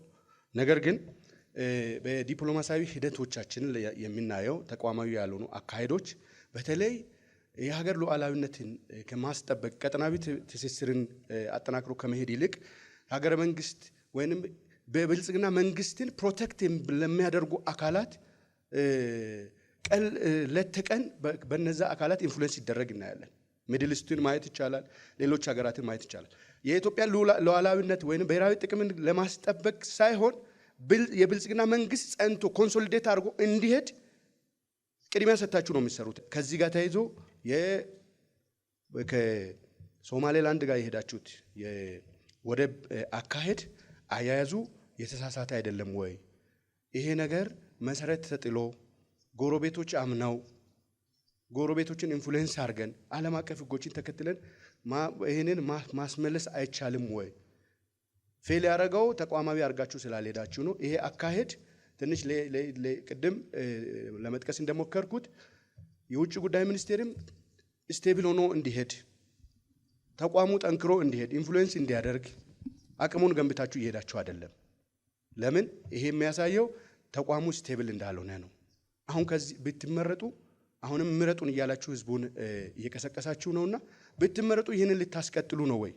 መንግስታችሁ ላይ ትኩረት አድርጋችሁ ዲፕሎማሲያዊ ግንኙነት በተለይ በግለሰቦች ላይ የተመሰረተ ግንኙነት እያደረጋችሁ ለመቀጠል ነው ወይ? ፕራግማቲክ ማለትስ ለውጭ ግንኙነት ይሰራል ወይ? ፕራግማቲክ ማለት መሬት ላይ ያለውን ሁኔታ እያዩ መተጣጠፍ ነው። ይሄ ያስፈልጋል ወይ? ወጥ አቋም ይዞ መሄድ አይቻልም ወይ የሚል ጥያቄ ለማቅረብ ነው። በጣም አመሰግናለሁ። ከወንድሜ የቀረቡ ወደ 4 ጥያቄዎች ናቸው ያሉት። ባለው ጊዜ ውስጥ አድሬስ ለማድረግ ሞክራለሁ። የብልጽግና ፓርቲ የሚከተለው የውጭ ግንኙነት ፖሊሲ ብልጽግናን ፕሮቴክት ለማድረግ ነው በሚል የቀረበው ክስ የብልጽግና ፓርቲ መራሹ መንግስት በውጭ ግንኙነትና በዲፕሎማሲ መስክ እያስመዘገባቸው ያሉ ድሎችን በደንብ በውል ካለመገንዘብ የመጣ ነው ብዬ እገምታለሁ። የብልጽግና መንግስት የብልጽግና ፓርቲ የውጭ ግንኙነት ፖሊሲ መርሆ ስትራቴጂ በማንኛውም መንገድ የኢትዮጵያን ብሔራዊ ጥቅም ማስከበርና ማስቀደም ነው። ከኢትዮጵያ ብሔራዊ ጥቅም የሚቀድም ማናችም ነገር የለም። ሁላችንም ከኢትዮጵያ ሉዓላዊ ጥቅም፣ ከኢትዮጵያ ብሔራዊ ጥቅም በታች ነን ብለን እናምናለን። ባለፉት ዓመታት ባደረግነው የውጭ ግንኙነት እንቅስቃሴም ብሔራዊ ጥቅማችንን ለማስከበር ከፍተኛ ስራዎችን ሰርተናል። ብሔራዊ ጥቅም የሚከበረው በበሰለ ዲፕሎማሲ፣ በጥበብ ወዳጅን በማበራከት የኢትዮጵያ ጥቅም የሚከበርባቸውን ሁኔታዎች በዳሰሳ ለይቶ አስፈላጊውን ስራ በማከናወን ነው። ከዚህ አኳያ መካከለኛው ምስራቅ ለኢትዮጵያ ቅርብ የሆነ አካባቢ፣ በርካታ ኢትዮጵያውያን የሚኖሩበት አካባቢ፣ በዓለም ደረጃም የቴክኖሎጂ የኢኮኖሚ ትልቅ አቅም ያለው አካባቢ፣ ከዛም ባሻገር ደግሞ ታሪካዊ የሆነ ዘመን የተሻገረ ትስስር ያለን አካባቢ ነው። ትልቅ ጥቅም አለ እዛ አካባቢ ላይ ብሔራዊ ጥቅማችን ማረጋገጥ የምንችልበት። በቀላሉ ልናየው አንችልም። ፕራግማቲክ የሆነ ደፋር የሆነ የኢትዮጵያን ብሔራዊ ጥቅም የሚያስከብር ፖሊሲ ነው የምንከተለው። በዛ መንገድ የኢትዮጵያን ጥቅም ሊያስከብር የሚችል ስራዎችን እናከናውናለን። ወዳጆችን እናበራክታለን። ተጨባጭ የሆነ ለኢትዮጵያ ብሔራዊ ጥቅም አስተዋጽኦ የሚያደርግ ድጋፍ ያደረጉልን ወዳጆችን በተግባር ያበራከት መምጣታችን ማሳያ አድርገን መውሰድ እንችላለን። ማንኛውም ግንኙነት ከመካከለኛው ምስራቅም ከሌላውም አካል ጋር የጋራ ተጠቃሚነትን ታሳቢ ያደረገ ነው። በጋራ ተጠቃሚ መሆንን ነው። ኢትዮጵያ ተፈላጊ የሆነችበት ተጽዕኖ መፍጠር የቻለችው በየጊዜው የበርካታ ሀገራት መሪዎች ወደ ኢትዮጵያ መጉረፍ የቻሉ ያሉበት ሁኔታ የጋራ ተጠቃሚነትን ፕሮሞት ማድረግ በመቻላችን ኢትዮጵያም ተፈላጊ ነች። ኢትዮጵያ ውስጥም ጥቅም አለ። ጥቅማችንን ማስከበር እንችላለን። ስለዚህ እንተባበር፣ አጋር እንሁን ብለው በርካታ መሪዎች ወደ ኢትዮጵያ እየገቡ ነው ያሉት። ዛሬ ይህን ክርክር እያደረግን የጎረቤት ሀገር መሪ ኢትዮጵያ ውስጥ ውይይት እያደረጉ ነው የሚገኙት። ስለዚህ የኢትዮጵያን ጥቅም ለማስከበር ቅድሚያ የሚሰጥ ስራ እንሰራለን። ፕራግማቲክ አሁን ያለው ዓለማዊ ሁኔታን በደንብ መረዳት ያስፈልጋል። መልቲ ፖላር የሆነ መልቲ ክራይሲስ የሆነ በፍጥነት ተለዋዋጭ የሆነ ዓለም ውስጥ ነው ያለ ነው። ተቸካይ የሆነ አንድ ፕሪንሲፕል ብቻ ይዞ በዚህ መስመር ብቻ ካልሆነ አልሄድም የሚለው አካሄድ ውጤት አያመጣም። ስለዚህ የበሰለ እውቀት ላይ የተመሰረተ በእያንዳንዱ ዓለም አቀፍ ሁኔታ ክስተት ውስጥ ያለውን ተለዋዋጭ ሁኔታ እየተረዳ እየተገነዘበ እየተነተነ የኢትዮጵያን ጥቅም በዚህ ሂደት ውስጥ እንዴት ማስከበር ይቻላል የሚል የውጭ ግንኙነት ፖሊሲ ካላራመድን በስተቀር በዓለም አቀፍ ደረጃ በቀጠናው ያሉ ተጽዕኖዎችን ተቋቁመን የኢትዮጵያን ብሔራዊ ጥቅም ማረጋገጥ አንችልም። ስለዚህ ገቢር ነበብ ፕራግማቲክ የሚለው ስልታችን ባለፉት ዓመታትን ባደረግነው ስራ ከፍተኛ የሆነ ውጤት ያስገኘልን መሆኑን ማንሳት ያስፈልጋል። ከወደብ ጋር ተያይዞ እኛ ወደብ ብልጽግና ፓርቲ በቀጠናው ያለው የወደብ ተጠቃሚነት የኛ ብቻ ነው ብለን አናስብም። የጋራ ተጠቃሚነት ነው። ብልጽግና ወይ ደግሞ ኢትዮጵያ ከተጠቀመች መላው ሆርን አፍሪካ ይጠቀማል። በጋራ መግባባት፣ መወያየት፣ መናገር ያስፈልጋል። በሰከነ መንገድ መያዝ ያስፈልጋል። ይህን ታሳቢ በማድረግ የሄድንበት ነው። ፌል ያደረገ ነገርም የለም። በንግግር በውይይት የሚቀጥል መሆኑን ማንሳት እፈልጋለሁ። እናመሰግናለን። ሰዓታችሁን ጨርሳችኋል። ቀጣዩ የጥያቄ ሰዓትም የብልጽግና ፓርቲ ነው። ለሁለት ፓርቲዎች ወይም ለአንድ ፓርቲ ሁለት ጥያቄ ማንሳት ይችላሉ። አመሰግናለሁ። ለሁለቱም አንዳንድ ጥያቄዎችን ለማቅረብ ሞክራለሁ። ቅድም ተነስቷል። የአንድ ሀገርን የውጭ ግንኙነት ስራ ውጤታማ ለማድረግ የውስጥ ተጋላጭነትን መቀነስ ያስፈልጋል። ብልጽግና ፓርቲ የውስጥ ተጋላጭነትን ለመቀነስ አገራዊ ትርክት ለመገንባት ምክክር፣ ውይይት በማድረግ በአንድነት በመቆም ሉዓላዊነታችንን በጋራ ለማስከበር በርካታ ስራዎችን እያከናወነ ነው ያለው። የኢትዮጵያን ብሔራዊ ጥቅም አድቫንስ ለማድረግ በሚሄድበት መንገድ ደግሞ ከፍተኛ የሆኑ ፈተናዎች ከተለያዩ አካላት ከጠላቶቻችን፣ ከውጭ ጠላቶቻችን እንዲሁም ደግሞ ከውስጥ ተላላኪዎቻቸው ይቃጣብናል። ይሄንን በጋራ መመከት የኢትዮጵያን ሉዓላዊነት ማስቀደም፣ የኢትዮጵያን ብሔራዊ ጥቅም ማረጋገጥ ነው። ከዚህ አኳያ በሀገራችን ባሉ የሰላም እጦቶች ሁለታችሁም ፓርቲዎች በይፋ በሰላማዊ በንግግር በውይይት ችግሮች መፈታት አለባቸው፣ የውስጥ ተጋላጭነታችን መቀነስ ይገባናል፣ በዚህ መንገድ ከሄድን ብሔራዊ ጥቅማችን ኮምፕሮማይዝ ይደረጋል ብላችሁ በይፋ ስትናገሩ አትሰሙም። ስለዚህ በዚህ ዙሪያ ላይ ያላችሁ አቋም ምንድን ነው? ጦርነትን፣ ግጭትን በይፋ ታወግዛላችሁ ወይ? አቋማችሁ ምንድን ነው የሚለውን ነገር ማንሳት እፈልጋለሁ። ሁለተኛው ጥያቄ የኢትዮጵያ ብሔራዊ ጥቅም ከምን አንጻር ነው የምትመዝኑት? የኢትዮጵያ ብሔራዊ ጥቅም በሚል የምታስቀምጧቸው ጉዳዮች በትክክል የኢትዮጵያን ተጠቃሚነት የሚያረጋግጡ ጉዳዮች ናቸው ወይ? በጦርነት መንገድ የኢትዮጵያን ብሔራዊ ጥቅም ማረጋገጥ ነው የሚቻለው ወይስ ደግሞ የኢትዮጵያን ብሔራዊ ጥቅም ማሳጣት ነው የሚቻለው? ስለዚህ ብሔራዊ ጥቅማችንን በምን አይነት መንገድ ነው ማሳካት የምታስቡት? ትክክለኛ መንገድ ነው ወይ? ብሔራዊ ጥቅሞቻችንስ የኢትዮጵያ ምንድን ናቸው ብላችሁ ታስባላችሁ? ለይታችኋል? የኢትዮጵያ ብሔራዊ ጥቅሞች ምንድን ናቸው የሚለው ማንሳት እፈልጋለሁ። አመሰግናለሁ። የተነሳው ጥያቄ ቅድም በመግቢያም በተጠየቁ ጥያቄዎች ሂደት ውስጥም የተነሱ ሀሳቦችን ነው ያነሱት።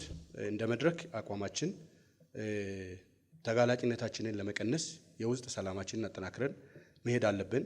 በግጭት ውስጥ የሚሳተፉ የትኞቹም አካላት ጥያቄያቸውን፣ ሀሳባቸውን ለኢትዮጵያ ይበጃል ብለው የሚያስቡትን በጦርነት ያሳካሉ ብለን አናምን፣ በግጭት ያሳካሉ ብለን እንደ መድረክ አናምንም። ሰላምን አስቀድመን፣ ውይይትን አስቀድመን የውስጥ አንድነታችንን አስጠብቀን ከሄድን ነው ተጋላጭነታችን የሚቀንሰው፣ ተጽዕኖአችንም በዛው መጠን ከፍ የሚለው። የኢትዮጵያን ተጽዕኖ ለማምጣት የኢትዮጵያን አንድነት አስጠብቆ መሄድ ያስፈልጋል። ለዚህ የመድረክ አባል ፓርቲዎች በኢትዮጵያ የሚደረጉ የጋራ መግባባት ውይይቶችን በጽናት የሚሳተፉ ናቸው። በዛ ውስጥም በሀገራዊ ምክክር ኮሚሽን ውስጥ ጠንካራ ተሳታፊ ሀሳብ የሚያቀርቡ አባል ፓርቲዎች ናቸው። እንደ ግንባርም አቋማችን የውስጥ ሰላምን በንግግር ፈቶ ጥያቄዎችን በንግግር በጠረጴዛ ዙሪያ ፈቶ የሀገር አንድነትን አስጠብቆ ካልሄደ ኢትዮጵያ ተጽዕኖ መፍጠር አትችልም የሚል አቋም አለ። ስለዚህ ይህንን ደግሞ በተለያዩ ጊዜ በተናጠልም እንደ ግንባርም መግለጫዎች ይወጣሉ። እነዚህ መግለጫዎች ሰላም ለኢትዮጵያ አማራጭ የሌለው ጉዳይ ብለን ስለምናስብ ከሰላም ውጪ አማራጭ አድርገው የወጡ አካላትም ወደ ሰላም እንዲመጡ በተደጋጋሚ በመግለጫዎቻችን ጥሪ እናቀርባለን። የኢትዮጵያ መንግስትም ለዚህ በሆደ ሰፊነት እንዲሄድ እንፈልጋለን። በተናጠል የሚያደርገውን እንቅስቃሴ አንደግፍም። ሁሉንም ለዚህ ኮንትሪቢዩት የሚያደርጉ በግጭት ውስጥ እየተሳተፉ ያሉ አካላትን ጥያቄዎቻቸውን በሰላማዊ መንገድ አቅርበው እንዲፈታ ሆደ ሰፊ ሆኖ ረጅም መንገድ ሄዶ ማምጣት ያለበት ገዢው ፓርቲ ነው ብለን እናምናለን። እኛ ብንመረጥ ይህንን እናደርጋለን የሚል አቋም አለን። እናመሰግናለን። የአንድ ኢትዮጵያ እንግዲህ ከወንድሜ የተጠየቁት እንደ ሀገራችን እንደ ኢትዮጵያ እዚህም ያላችሁ ወገኖቼ የምትሰሙም ኢትዮጵያውያን ከሀገር ውጭ ባለው በጦርነት ነው ወይ እናንተ የምታምኑት? ሰላሙን ልታመጡ የምችሉት በጦርነት ነው ወይ? በደንብ አላዳመጡኝም እንጂ መጀመሪያ በዲፕሎማሲ መንገድ ችግሮቹን ለመፍታት የመጀመሪያ ስራችን ነው። ዛሬ በኢትዮጵያ ሕዝብ ፊት ዲፕሎማሲ በሰላማዊ መንገድ ብለን የምንሄደው አንዳች ነገር የለም። የመጀመሪያው አማራጫችን ሰላማዊ መንገድ ነው። በሰላማዊ መንገድ የማይፈታ ነገር ከገጠመን ማድረግ ባለብን መልኩ የሀገራችንና የህዝባችንን ጥቅም እናስከብራለን ያልኩት ይሄ ነው። እኛ ጋር ያለው ይሄ ነው። እንግዲህ ለሀገሪቷ ለዚች ሀገር ሂደት እኛ ብለን የምንለው በሀገር ውስጥ ያሉ ችግር አሁን ለምንሄድበት መንገድ እንቅፋት ሆኖብናል። አሁን በሀገር ውስጥ ያለው የእርስ በርስ ችግራችን የመጀመሪያ ስራችን ነው ብለን ነው የምናምነው። የእርስ በርስ ችግራችን ቢፈታ አሁን ያገኘነውን እድል መጠቀም እንችላለን። አሁን ትልቅ እድል ነው። ጂኦፖለቲካውን እያየን ነው ሁላችንም በአካባቢው ላይ ያለውን። ይህንን ተጠቅመን የሀገራችንን ጥቅም ለማስከበር ወቅቱ ነው። ከፊታችን ግን የተደነቀሩ ብዙ ነገሮች አሉ። ለምሳሌ መንግስትን እንደ መንግስት አፕሪሼት የምናደርገው ነገር አለ። ይሄ መብታችንን ለማስከበር ቁርጠኝነት አለው። ይሄ ቁርጠኝነቱ ግን ሊተገበር የሚችለው በሀገር ውስጥ ያለውን ችግር መፍታት ስንችል ነው። ቀድመን ይህን ችግር እንፍታ ነው።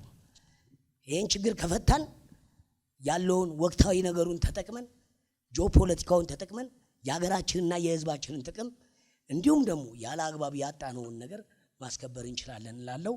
በፖሊሲ ደረጃ አስቀምጣችሁ ነው ወይ ይህንን የጦርነት የተለያየ ነገር በጦርነት የሚገኝ ነገር አለ ብላችሁ ያስቀምጣችሁት ወይም የምታስኬዱት ብለውናል። እንግዲህ ፖሊሲ ብዙ ነገሮችን ያካትታል። የውጭ ጉዳይ ፖሊሲ ብዙ ነገሮችን ነው የሚይዘው። በዚህ ሂደቶች ውስጥ የሚገጥሙ ነገሮች እናመሰግናለን። ሰዓቱን ነገሮች አሏቸው። አመሰግናለሁ።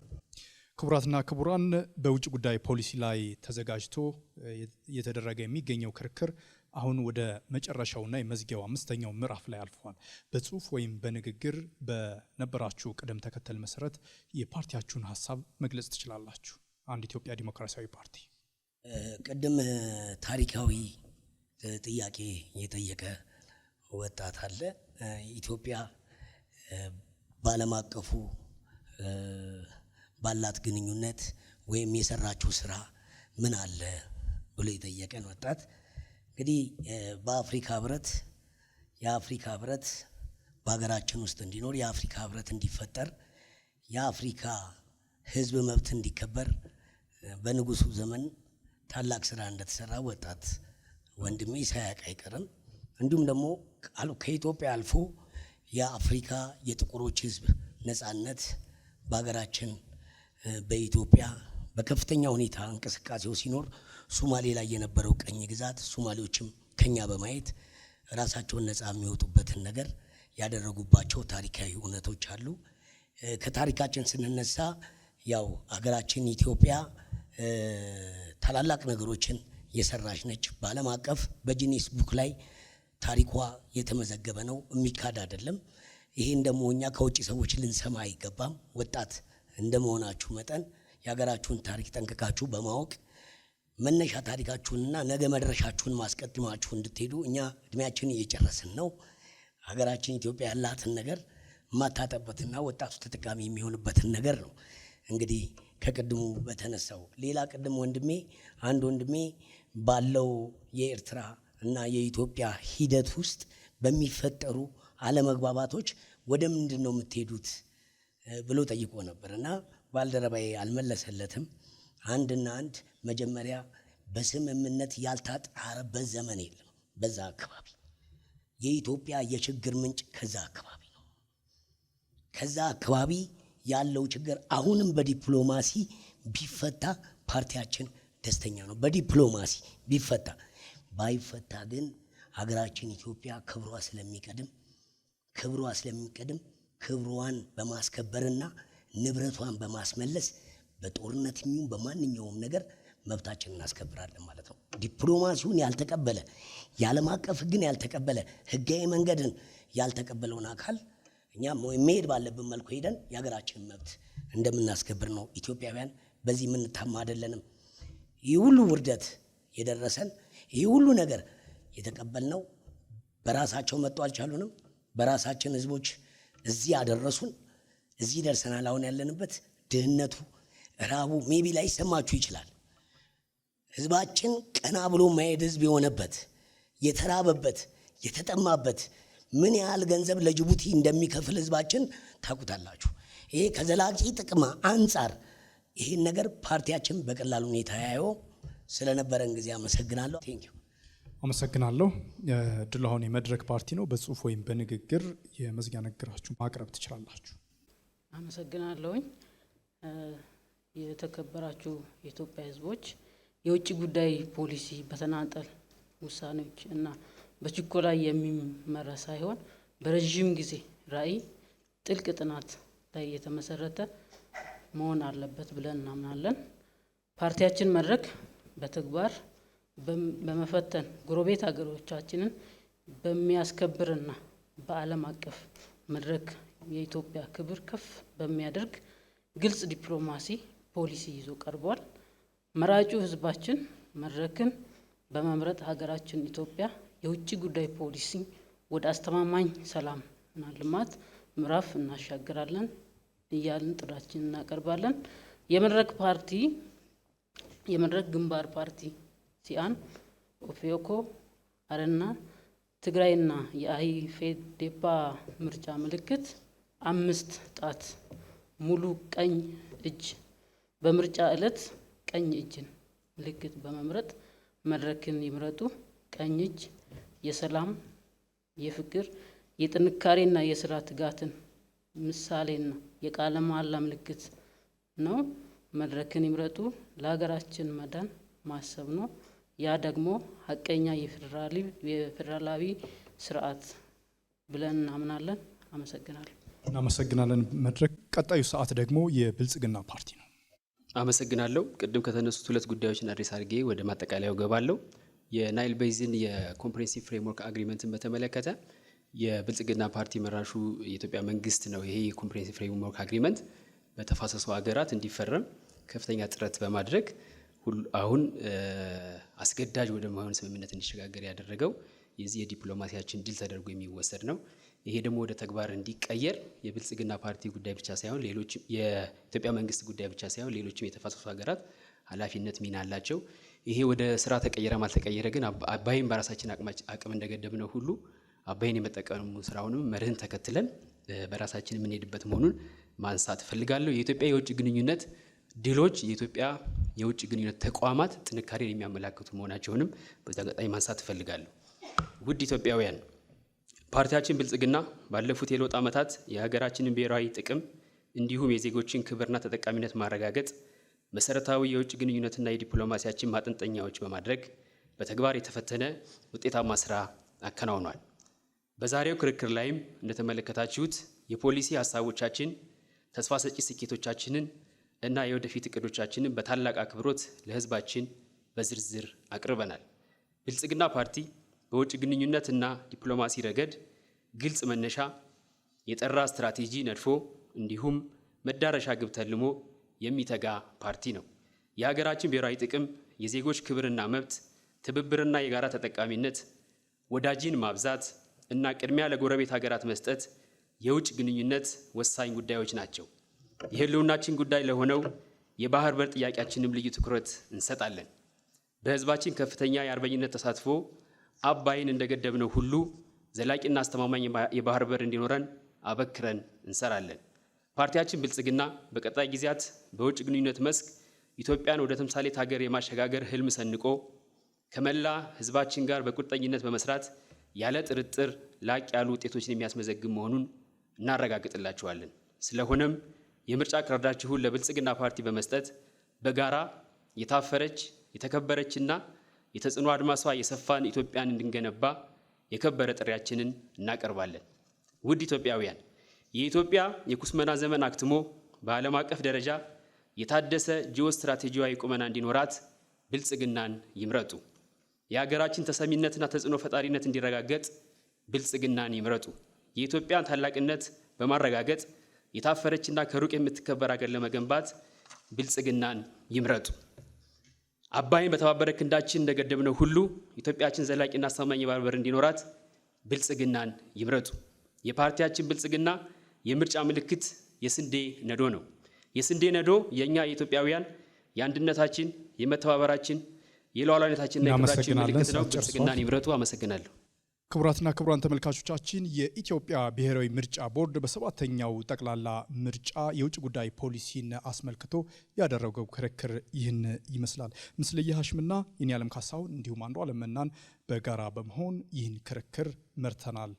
ለዛሬው ስለተመለከታችሁን አብራችሁ ስለነበራችሁ አመሰግናለሁ። ታዳሚያንን የፖለቲካ ፓርቲዎችም ውይይት ስላደረጋችሁ እናመሰግናለን። ጤና ይስጥልኝ።